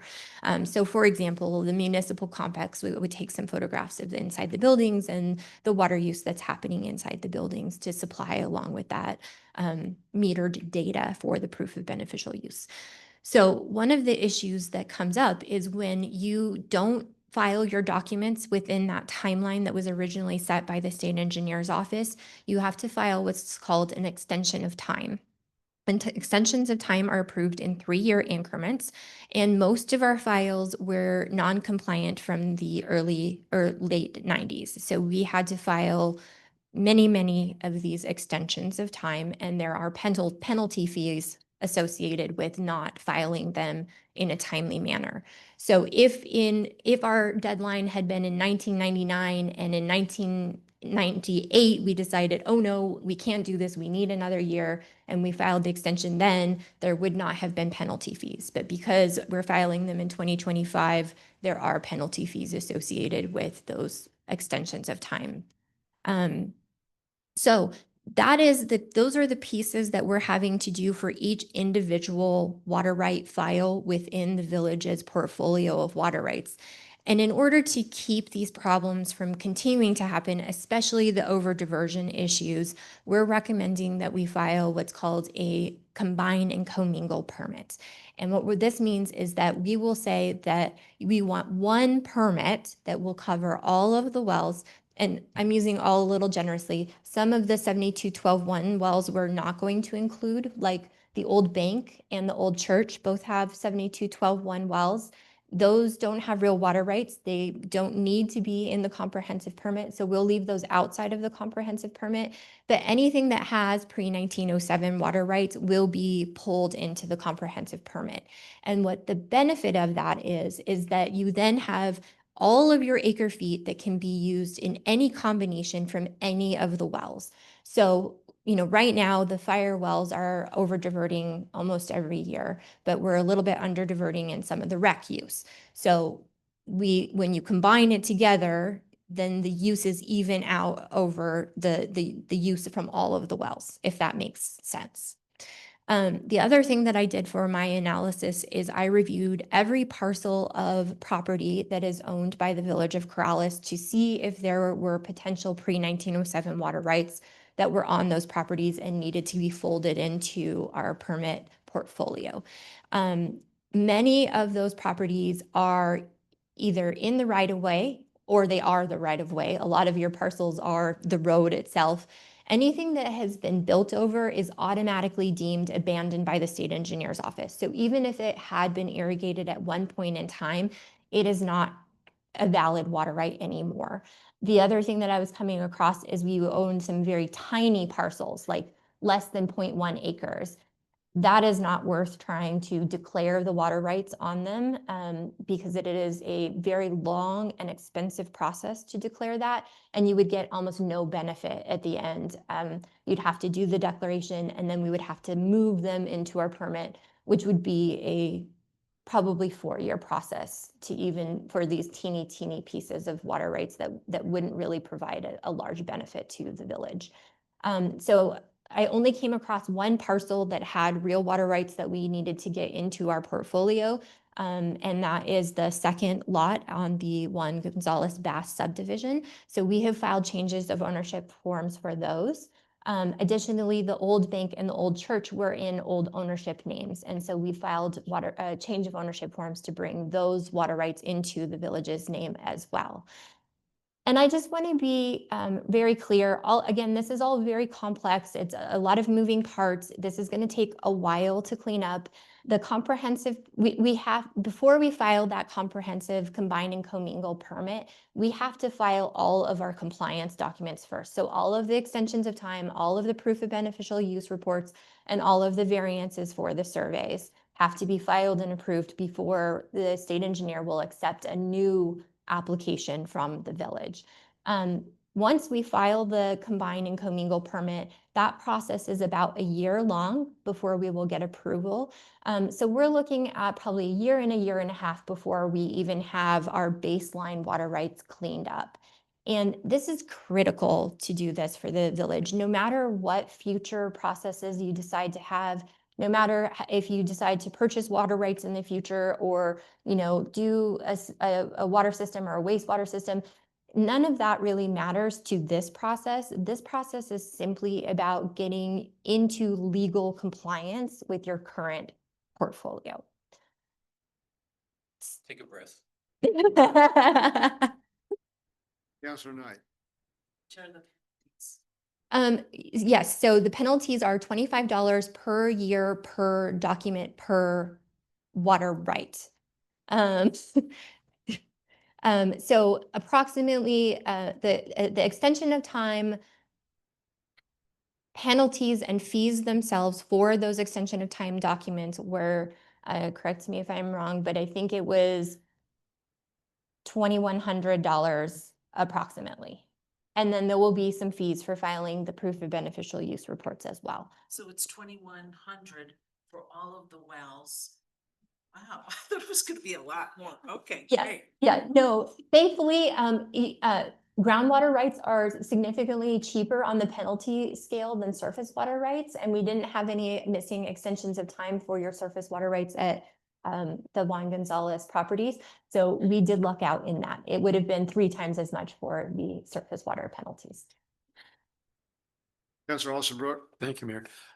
Can any future purchase of water rights by the village be added to the combine and mingle permit into bigger permit? Yes, so with the caveat that that and whatever water rights are purchased will have to be validated by the state engineer through a transfer application.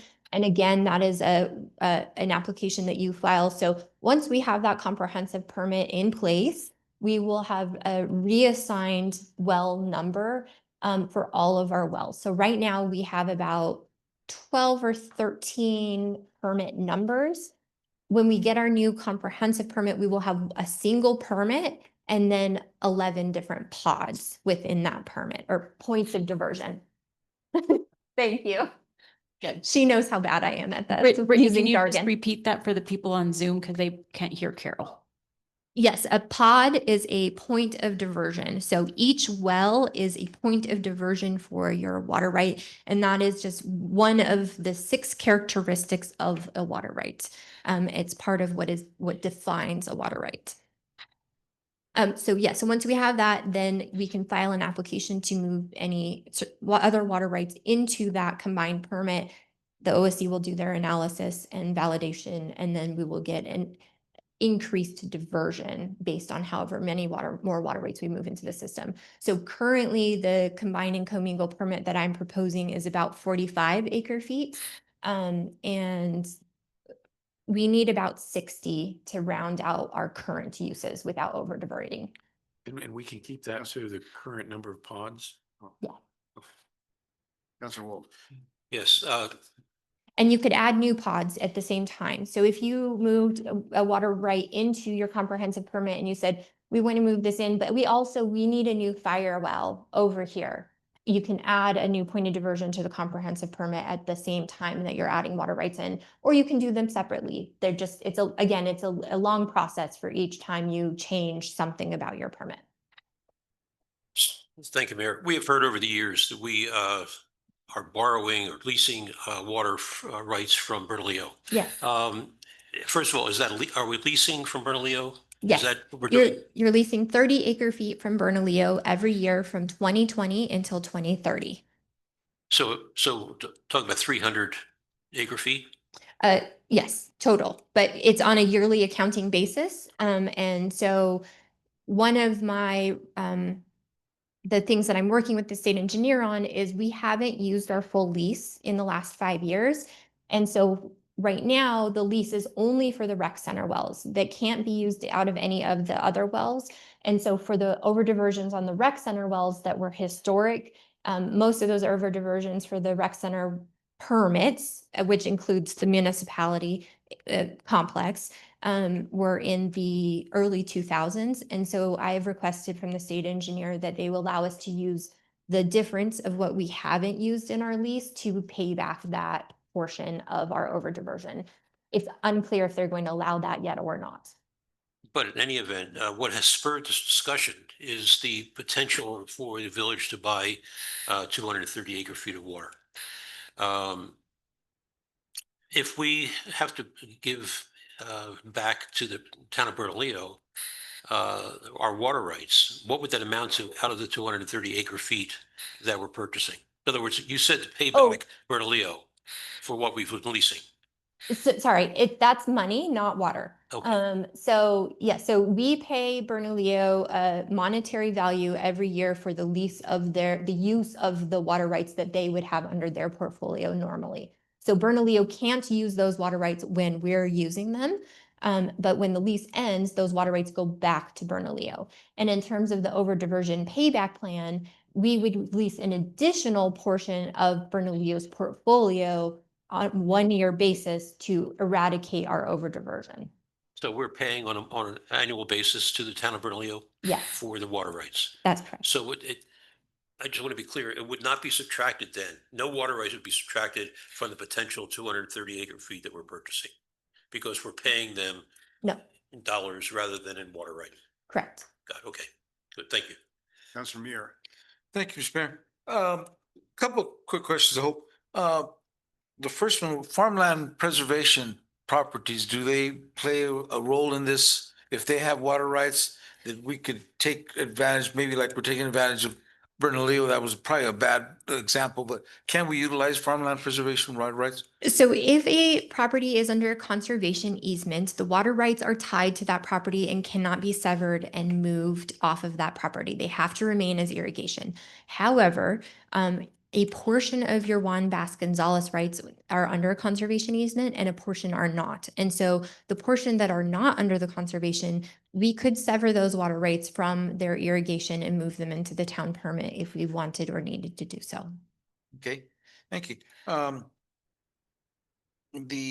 think the question you've asked and answered, I just wondering, you said it's always money for penalties, never water? No, that's sometimes the over diversion, if you have a portfolio that can support it, can be paid back with water instead of buying water from other people. So in in terms of the village's perspective, right, we're paying Bernalillo money for their water. If you had extra water rights that you were not using, we could pay back our over diversion with those water rights instead of buying or leasing water rights to pay that over diversion back. But you don't have a robust enough portfolio to do that. And that kind of is the other part of the question is that right now we're really getting close. If not, we're leasing. If we were to be able to get 200 and some acre feet of water, we'd be in the plus zone. Could we be in the position to be leasing to other people as well? Potentially. I think there are a lot of caveats and gray areas in that answer. And so it would really depend on the water right and who was leasing it and what the type of use was for. Unfortunately, it's such a nuanced area that I'm not able to give you a satisfying answer because it really would depend on the unique situation. Okay, and finally, Mr. Mayor, the latest rulings that we've been having with the feds and well, I say the feds because they've been outside of the state, but what's ever been going on up and down the San Juan project and everything else, does that have any effect on this at all? The main effect that the San Juan Chama project and the Colorado Compact, which I think you're referring to, is that the reason Bernalillo is not willing to extend the lease after 2030 because the San Juan Chama project water is diminishing at a unbelievable rate. And so Bernalillo cannot rely on the fact that we are going to get the water rights that are under the San Juan Chama project and lease them to other people. So they don't want to continue a lease if they can't actually supply the water. And it's becoming apparent that with the Colorado Compact and also with some climate change and some other kind of strange but terrible weather events that had some really big impacts on the way that San Juan Chama water is delivered, that water is not very reliable, and it's definitely going to become more unreliable as time continues on. Finally, Mr. Mayor, does, and I use that word openly, does that, any kind of discussions having to do with future needs and so forth and so on, does the word drought play any kind of role outside of just the English language? Because they could care less whether there's a drought coming or been. Floods probably within the same matter, we got floods, so therefore you don't need water. But does that play at all into what this has, or is this pretty straightforward as it seems? I think it's important to ensure that your permit is in compliance and as robust as possible to provide you the security to withstand the possibility that climate change and drought would decrease the supplies of water over time. So we don't know what the aquifer is currently at, and there's monitoring studies that are being performed by New Mexico Tech that are just getting started.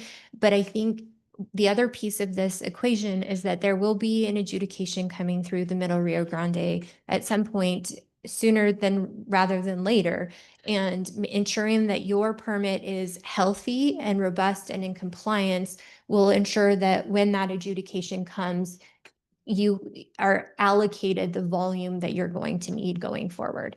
And that's another reason why the 40-year plan is really critical to get filed with the state engineer's office. We need that protection for your permit.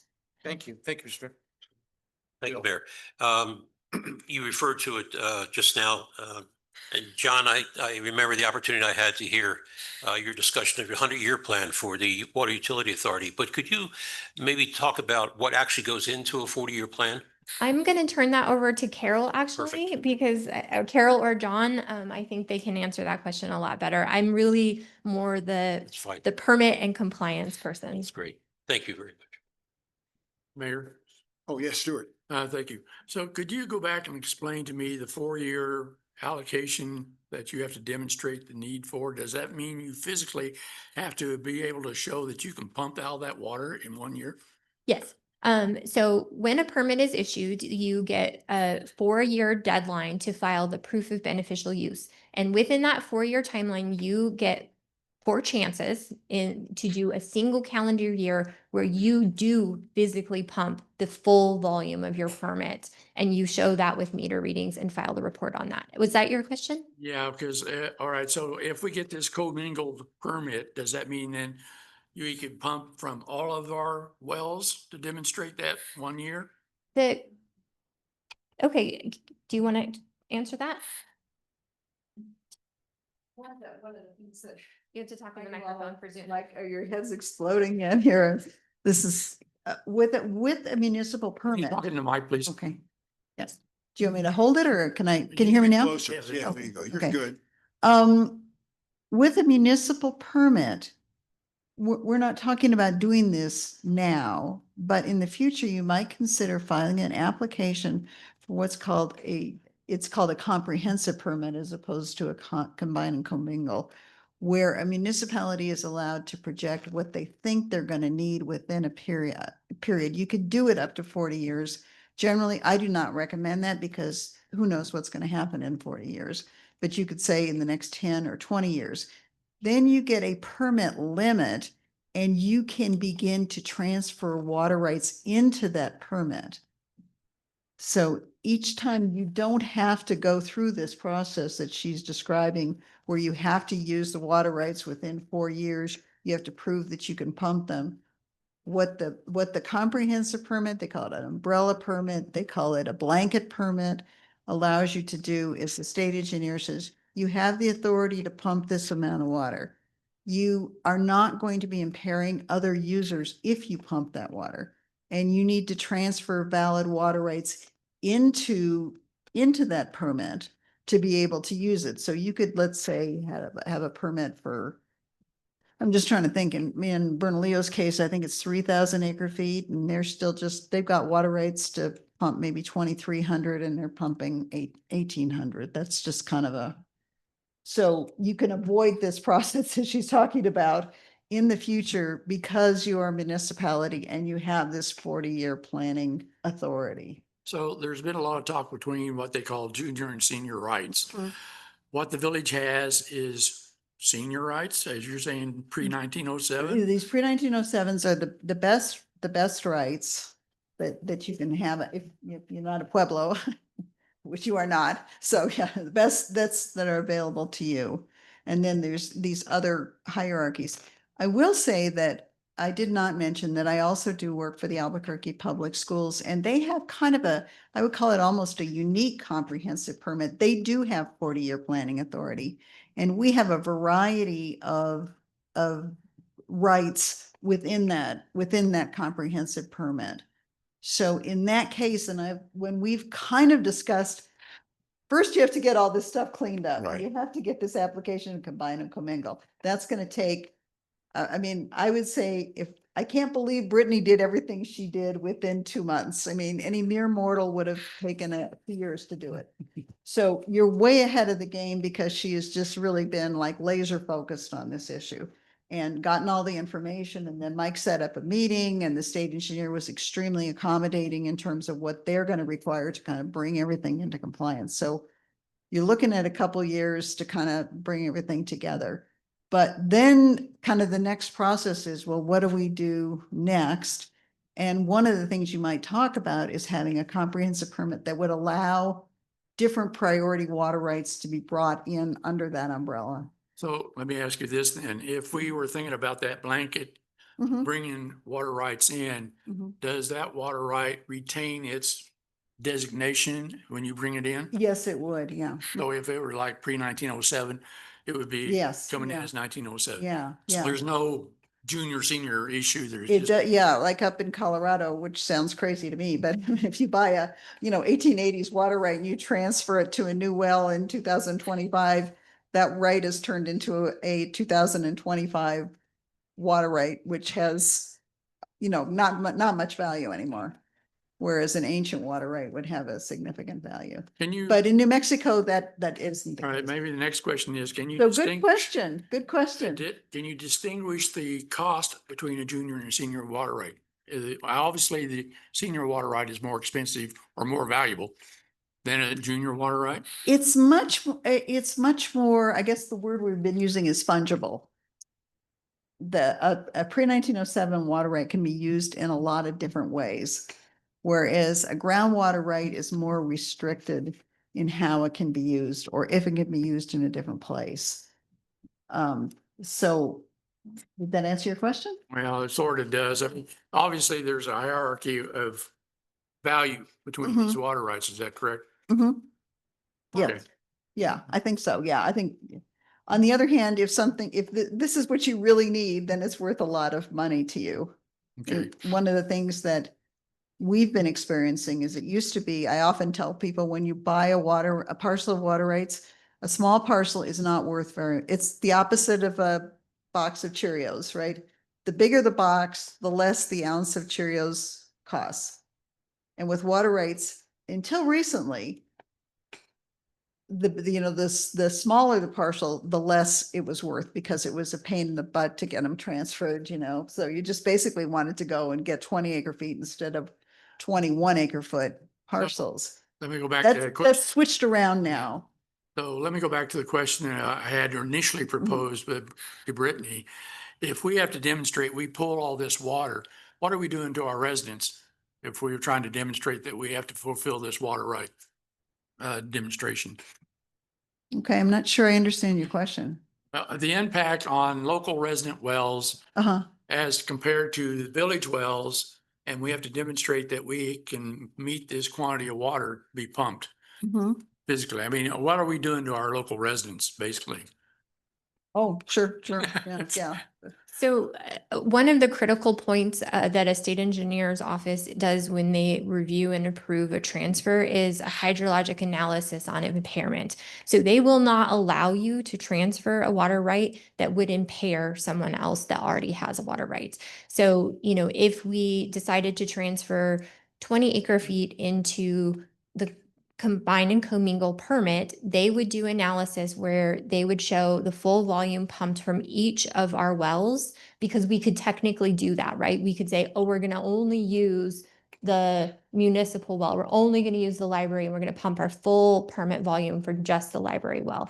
So they will do the hydrologic analysis as if we were pumping the full volume, and they will review each of our wells in our portfolio to ensure that if we pulled the full volume out of any one of those wells, that it would not impact another water rights owner in the vicinity. So they will not issue a permit if there are impacts. And if there are impacts, there's ways to mitigate those. So sometimes a permit will be issued with very specific conditions of approval. For example, in this case, they would say you can't draw more than a fifth of your permit out of any single well. You have to spread it out across your wells so that it doesn't impact other water rights owners. Rest of the presentation might help. Yes, I do. And so I would like Carol to do kind of some of her mapping, because there's some really good maps about the village. Finish the presentation.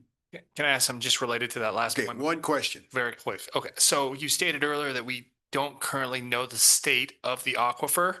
So how can the state engineer accurately determine if it's going to negatively impact adjacent well users? So they know enough about the hydrologic zone that the wells are located in. So every well that is permitted has to file what's called a well log, and that shows which part of the aquifer they're drawing from. So while we don't know the large scale aquifer and how its interconnectivity is playing out and how it's drawing down, is it drawing down here or across the board evenly? Those are things we don't know, but what we do know is the transmissivity of each hydrologic layer within the structure. And so when they do the analysis, they do it based on that I have a really hard time with that word. Okay. Yep. As you guys recall, we talked about this grant that we're going to be receiving from the Bureau of Reclamation. And we're also applying for a Thornburg grant to do a comprehensive study of that very question. And one of the things that we've gotten commitment from the New Mexico Bureau of Geology and Minerals is they have state funds and other resources that they will draw from this $500,000 grant to actually get 20 wells kind of, strategically located with meters and that would transmit the data. So that's one of the steps that we need to do is have a more accurate interface, and the state engineer can update their models if we're giving them more accurate information about the up and down transmissivity issues of the aquifer as they're pumped. And so that's going to be another key piece of this whole program that we're initiating here. But it's very possible too that well, anyways, it's what they call a conjunctive use modeling structure that takes a look at infiltration of surface water and groundwater. We need a more robust model to really understand that particular issue. So Carol, would you like to go ahead and do your part? I think when I'm involved in various planning activities, I like to develop maps because I think they really kind of focus your attention and you have a better understanding of what you're dealing with. The one map that Brittany did refer to was your water rights map, but we have done, we'll just do a couple. Maybe it would be a good, I'll tell you what each one of these is designed to show you how we've done them.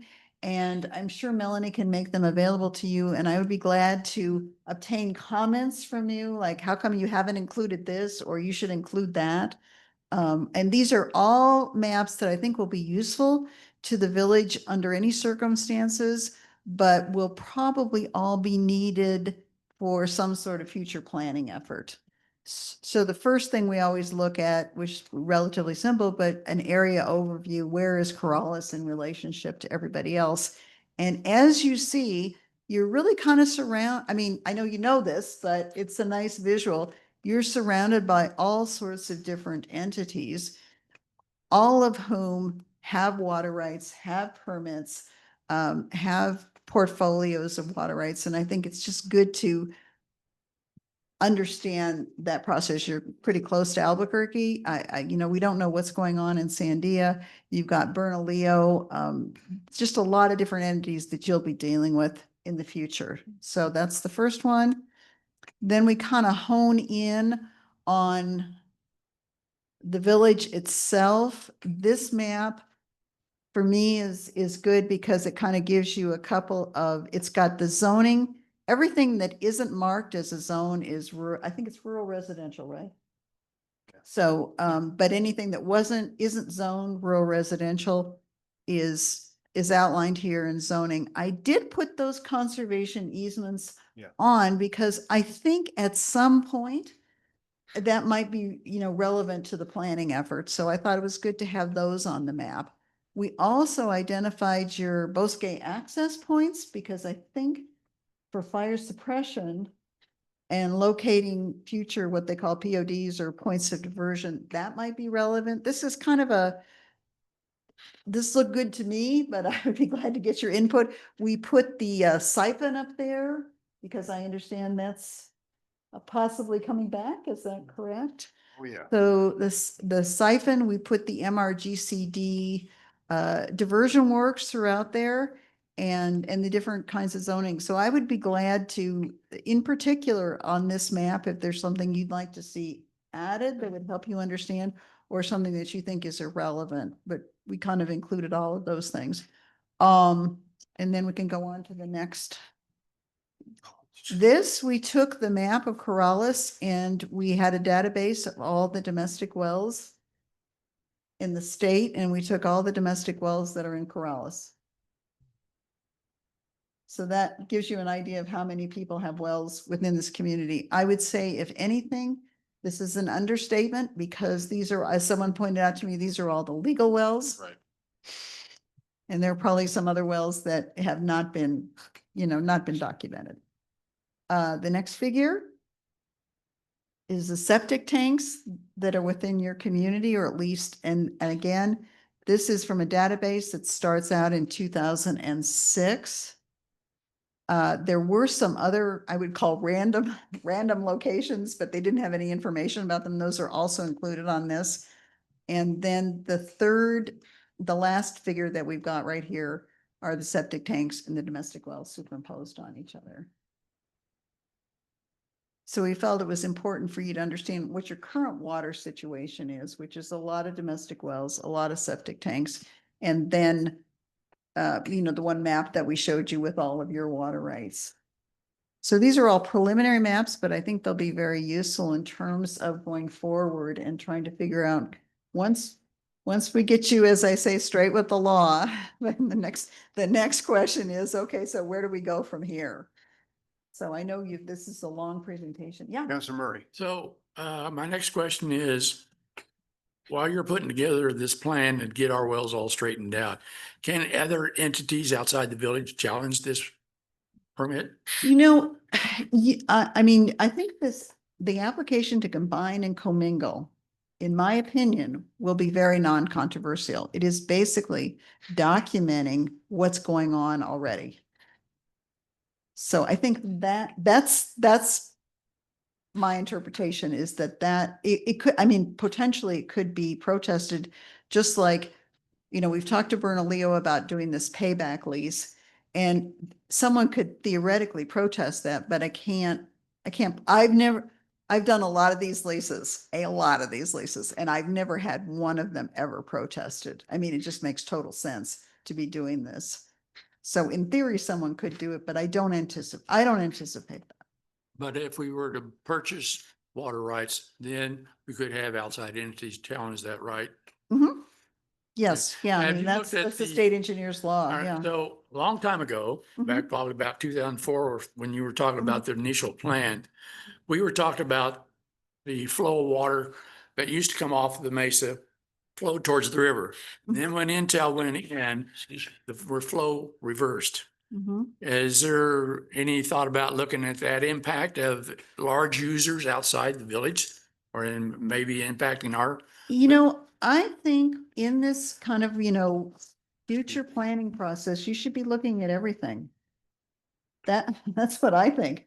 A lot of these things are gonna come up and, yeah, now that sounds like a hydrologic issue, right? Which I'm not a hydrologist, but I do have access to we have access to a very good hydrologist who could be looking at something. I suspect that Intel has reduced their water usage quite a bit because of the processes I that they would think changed. so, yeah. And they're also looking at another supplier of water, so Mhm. maybe they're not pulling as much out of the wells that we Mhm. they Mhm. used to do it, but I noticed that in my house, I used to have surface water used to come up in the Mhm. springtime, because that's where my water tank was at, and it was down underneath the Mhm. carport. It doesn't happen anymore. Yeah. And I also had to go to a submersible well, because I used to have a surface pump, Uh-huh. and when the water level dropped, I had to go down to submersible now because it was the surface pump was sucking air. Yeah, I mean, anyway, yeah. so. But I do, that's just- I mean, I think that, having written a lot of these plans, having been involved in a lot of these planning processes, you should do what makes sense for you as a community. And, if you want to set up a little committee or citizen input, because there's always one thing that surprises you when you go through this process that someone really didn't think about. And that might be a key part to your planning process in the future. So how long does it take to do a 40-year plan? Well, I mean, Is that? I just did, I'll tell you what, I just did one for Bernalillo, which was an update of their 40-year plan. And which got rave reviews by the state engineer, I might mention. We got like a, gold star commendation for the next 10 years. You don't have to submit anything. And it took us, I would say, a year to get a real good plan together. Now, we're talking about doing some sort of tentative planning process for this combine and commingle. That's a different thing, but I would say a year. I don't know. What do you think? So does that run in parallel then to what you're doing now with the permit? Yeah, mhm, yeah. So it's not a serial thing, is it? No, you can get it started, but I would say that'd be my guess. Yes, yeah, for this combine and commingle, I think the state engineer, very, very accommodating, but they did say we do need something that just kind of talks about. So someone asked about the components of a plan? Yes. Okay, so first you start off by talking about what your water supply system is. Then, and what it can, what it can provide at this point. Then you talk about your population. In this case, it's going to be different though, because you have so many domestic wells. We're going to have to kind of figure this out. But what your demand is now, if you think, and we'll have no trouble projecting a demand that's beyond what you've got in terms of your water rights, what your water rights are to serve that demand, and how you plan to meet that in the future. The other thing you need to be doing is looking a little at the conservation issue. For a larger community, conservation is a huge issue, but at this point, you're just kind of trying to get yourself straightened up here. So those are the main, kind of what your current situation is with supply and demand, what you think your future supply and demand are going to be, and how you're going to proceed to get those two to mesh together. Yeah. Want to say something? Yes, Add something? thank you. Quickly, so when you look at population, Mhm. you look at current, Mhm. Mr. Cog projects that by 2040, the population of Corrales will go from 8,500 we have now to perhaps around 8,900. So Mhm. not a huge. Yeah, not a huge increase, yeah. You factor that in, you factor in climate change Mhm. and what's already existing. Thank you for that. And I think this is for Ron or for you, Mayor. We have a purchase agreement for this. If this is going to take a couple of years to put all this together, how is that going to affect the purchase agreement for the potential One of the important things to remember is that no money will ever change hands until the state engineer approves everything that's going on. Right. The purchase agreement, we've kept the individual involved informed, and that's one of the reasons we're going through the NMED to make sure that the ordinance that will come before you on November 18th is right, because they have given us the flexibility, knowing full well what we're going through, that everything that we've signed as far as the purchase agreement and the price will remain the same. But again, no money changes hands until the state engineer says so. The agreement will remain in place. Okay, so the seller's locked in Yes. for as long as it takes to get this done He's in the middle of a legal dispute himself. with EPA. EPA, yeah. Uh-huh. And that's been dragging on for a long time. And I don't even know if we have an idea. Did the attorney give us an idea how long that would take? Well, But it was close to a year, yeah, wasn't it? close to a year, because they're in phase 2, the EPA remediation right now. And so and EPA is working slowly these days because of obvious reasons. Mike, would you like? Kind of help put some clarity on some points here. This is not necessarily a linear situation where one thing has to be completed before another thing can move forward, because what John Stump is working on is a draft 40-year water plan. And we hope to have something within the next couple of months to present to the state engineer, and we'll support the work that Brittany's doing. And then this purchase agreement and the ability to move forward with it doesn't necessarily mean that we have to have every dot and T crossed and dealt with on the work that Brittany's doing to get all of our water rights in place. We can still work through the 40-year planning process and demonstrate that we do have a need beyond the existing, water rights and portfolio that the community has. We're doing the cleanup in parallel with developing the long-term need, and in parallel with the possibility of another application to add more water into the village. So they're not necessarily mutually exclusive or linear. Primarily, I mean, we'd love to have everything cleaned up before we go forward, but each one of those things have to go through a process. You have to advertise, you have to, for 70 days, and then you have to evaluate if there's any protests, and if there's any protests, then you got to work through all that. So there's all kinds of different scenarios that could unfold here, but I just want to let you know that it's a comprehensive approach. And I'd also like to say that it's super critical that you guys, this municipality, keep a competent team on yours available to you to follow this through. Everybody else does. I mean, Carol, you've been working for multiple communities for a long time to provide this kind of guidance to the community. So we can't really have what happened before, where the ball gets dropped, the 40-year water plan, and then we don't stay up with our requirements for extension of time and making sure all of our well records, our pumping records are put in when they're supposed to be put in twice a year, I believe it is, 4 times a year.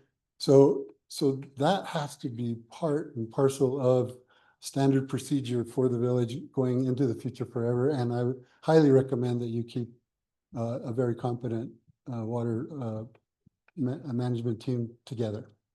Councilor Murray? Okay, so Mike, before you sit down, since you were state engineer for a while, when a community submits a application to you, how long does it take for you to review and then give your blessing? Typically. Thank you for that question. Each one has its own degrees of complexity.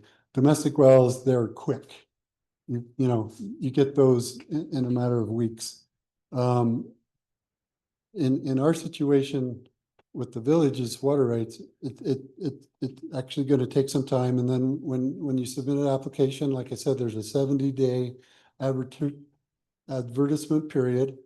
And then if there's no protests, then the state engineer goes through a validity process. And they would evaluate that right. And what it'll take, there's a technical review, there's a legal review, et cetera. And oftentimes that takes, 4 to 5, 6 months to kind of go through that. But again, it's the complexity of it.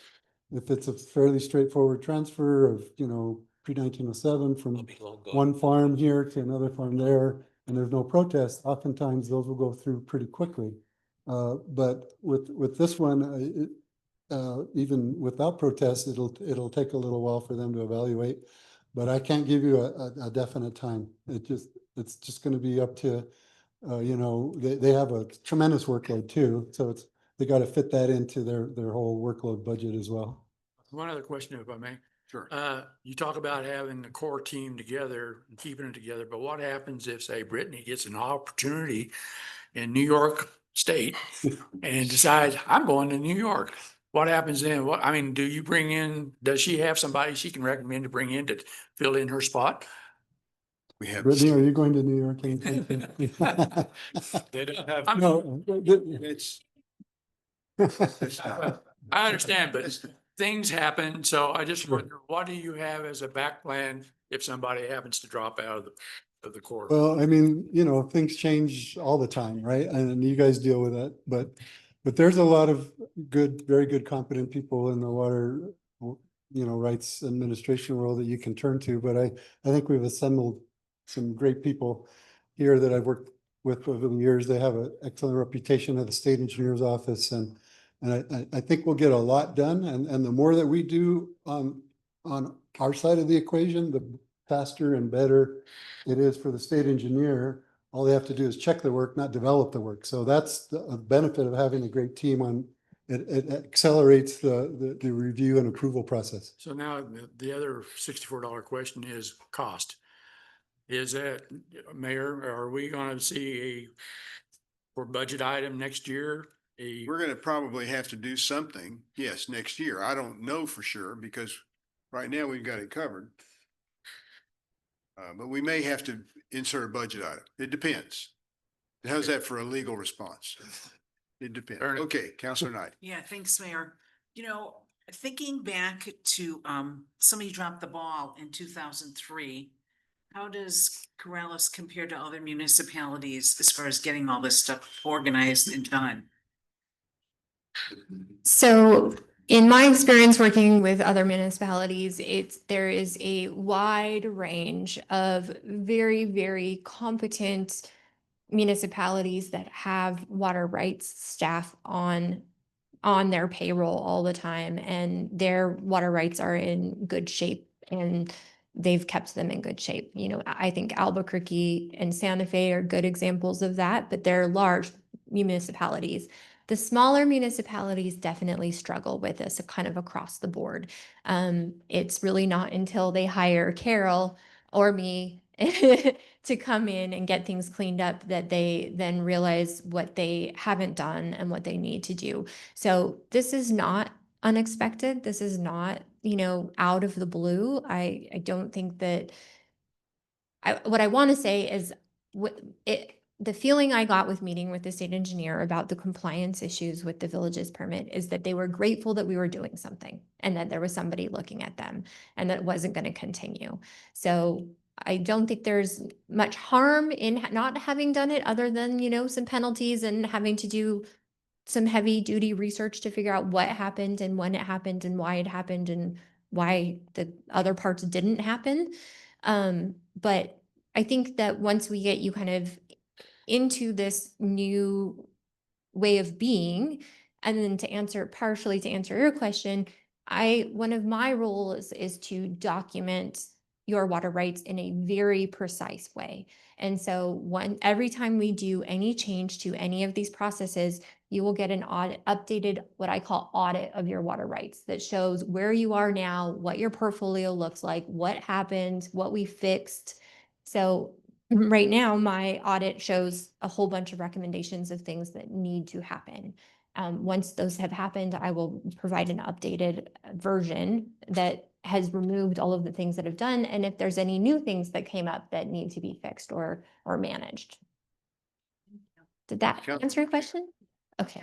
Just hopefully an easy question. I'm having a decent bit of conversations about this topic, and I want to make sure that I'm articulating correctly. The water rights that we're looking at, the 230 acre feet, where do those fall within the hierarchy of junior versus senior? Are they 1950s rights? Are they 1907 rights?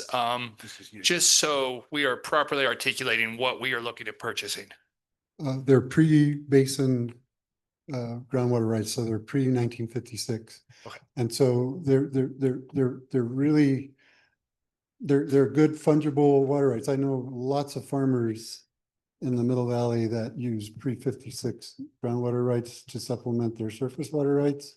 Some exclusively pump groundwater.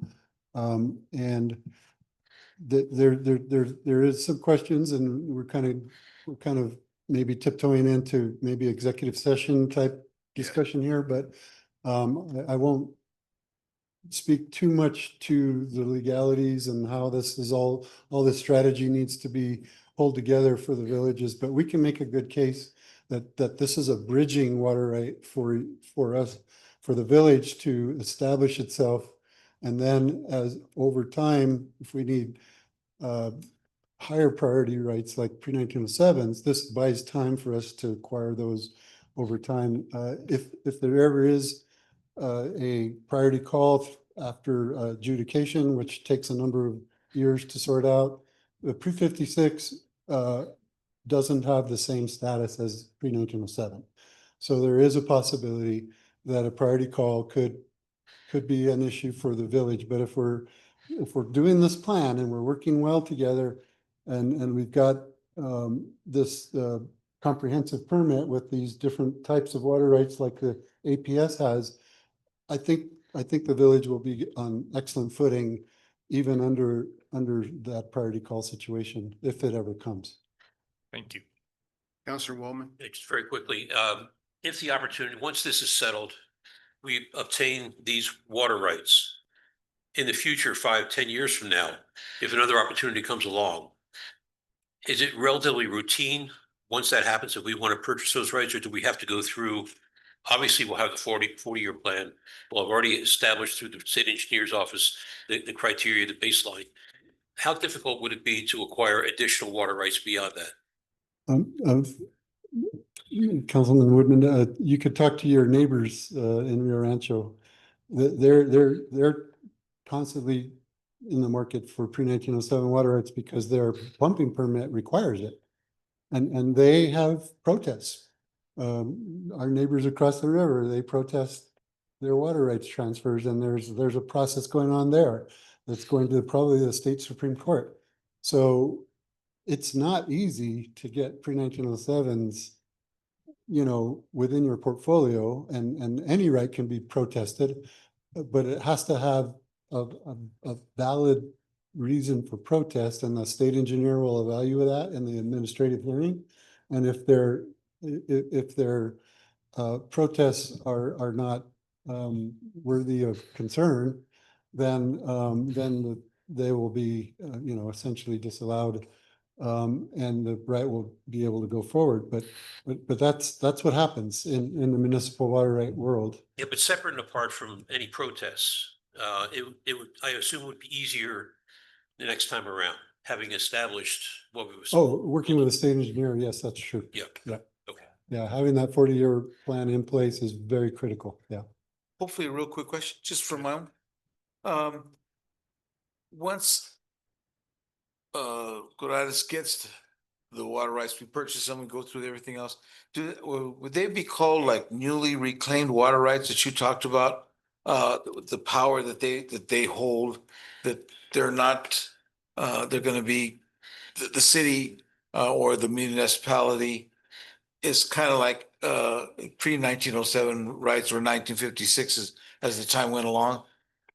Are you following where I'm going? Okay. Thank you, Councilor Mieta.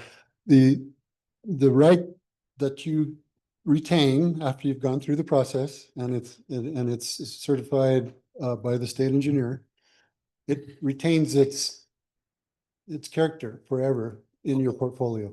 It doesn't diminish or any more or less than what it is Because after it it's been came into approved. us, yeah, Yes. so we're part of that. Okay. Yeah. Mhm. I just want to make sure. Thank you. Yes. So are we through? I mean, with this part, with this first step, we're through with that? You think? Yes, I believe we're finished unless there's any last questions. And I do just want to reiterate, like, please think about it, process it, reach out to me later. I'm always available. And regardless of whether or not we ever purchase any additional water rights at any time, we had to do this. Yes, We absolutely. have to do this. I think it's kind of a harsh way of putting it, but right now the use is illegal. We need to get you into legal compliance. Okay, thank you. Oh, Stuart, of course. All I want to know is, can Melanie provide their emails to us? So if we have questions, we can email them. Absolutely. Yeah, I think we have them already, don't we? Yeah. I do, but council does not. Oh, So- okay. Oh, okay. Oh, another thing I'd just like to suggest is if you feel like you'd like to have a mini seminar where we could discuss a few things or follow up, or I think one of the next things we're gonna be talking about is doing this, what we call a payback lease. And that would be maybe another opportunity to talk for Sure. 15 minutes about what it's doing. But we're very open to engaging with you all as really, the governing body, because this is very complicated. And as I said, you're very fortunate to have Brittany have gone through all this stuff and headed us in the right direction, but the right direction, we still have to keep on going. So, but any questions you have, let us know. Yeah. Yes. Thank you, guys. Yeah, thank you. Yeah, we can get the emails out to everybody. Awesome. Okay. Thank you. I think we actually did the consent agenda out of order, didn't we? No, Well, we. I think we did the consent agenda out of order. We didn't. I had a point of order about the bar needing a. Because I asked about the bar, remember? Yeah. And then Yeah. so you guys did approve it. Yeah. You there? Enthusiastically. Yes. Okay. So I'm sorry about that, but we got it taken care of. So now we've Check the tapes. moved the Right, 1 yeah. and 2. And I will. So the next thing is under new business would be number 3, consideration action approval of resolution 25-43, authorizing the assignment of authorized officers and agents for a grant agreement. And this is for the $1.4 million. Thank you, guys. Thank you very much.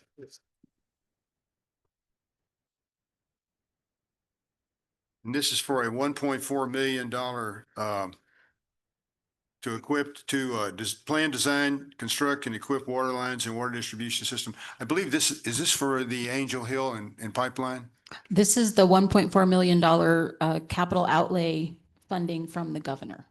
Yeah, I think it's for the Angel Hill well, it doesn't make a difference. Anthony's probably, but I think that's what it's for. But the point is, If you want to use it. it's for our firefighting equipment, firefighting system. Do I have a motion to approve? Don't move. Second. Okay. Any discussion? Anybody want to ask a question? Well, just how much more is it going to cost to get all Angel Hill finished up? Or how much will this 1.4 million take us down the hill or up the hill? And we already have some money. Mayor, Counselor, can you repeat the question, please? Well, okay, so the 1.4 million, how far will that get us in fire suppression down Angel Hill Road? We're hoping to complete the project with this. We're in the process right now of looking at the tank. And then this would be the 12-inch line that would go from the tank and connect at Loma Larga where we already have a T. So this would complete the line down. We're hoping. The price of materials and labor is just fluctuating, but How many hydrants do you plan on having down the hill?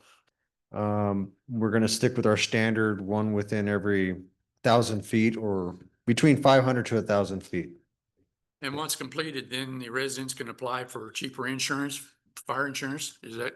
once the hydrant's installed and we recognize it and log it into our system, then we recommend to all citizens to contact their insurance company.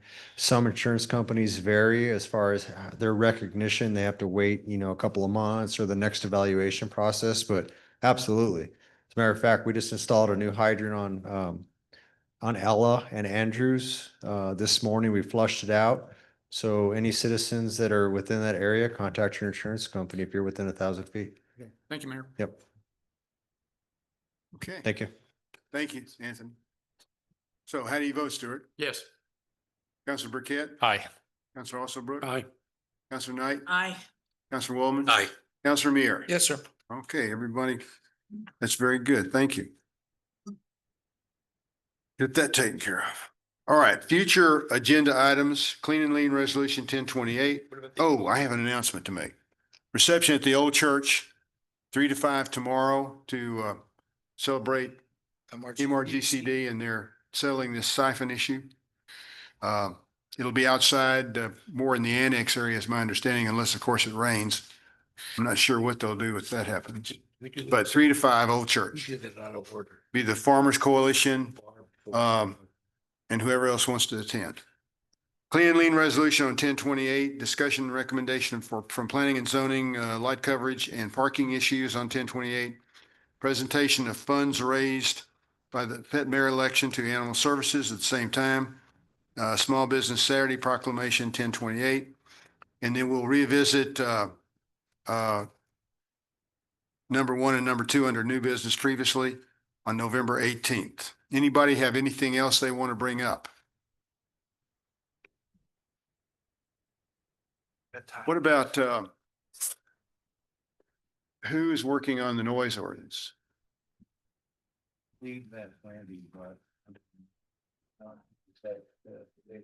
But do you think we might see something in November? We're waiting on the callback from the engineer I contacted. Oh, yeah? Yeah. Okay, okay. All right. This is the Because one. Brandy wanted his input from a sound Absolutely. engineer. Absolutely. Okay.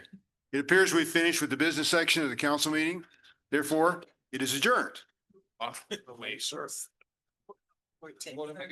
Yeah. No. You know.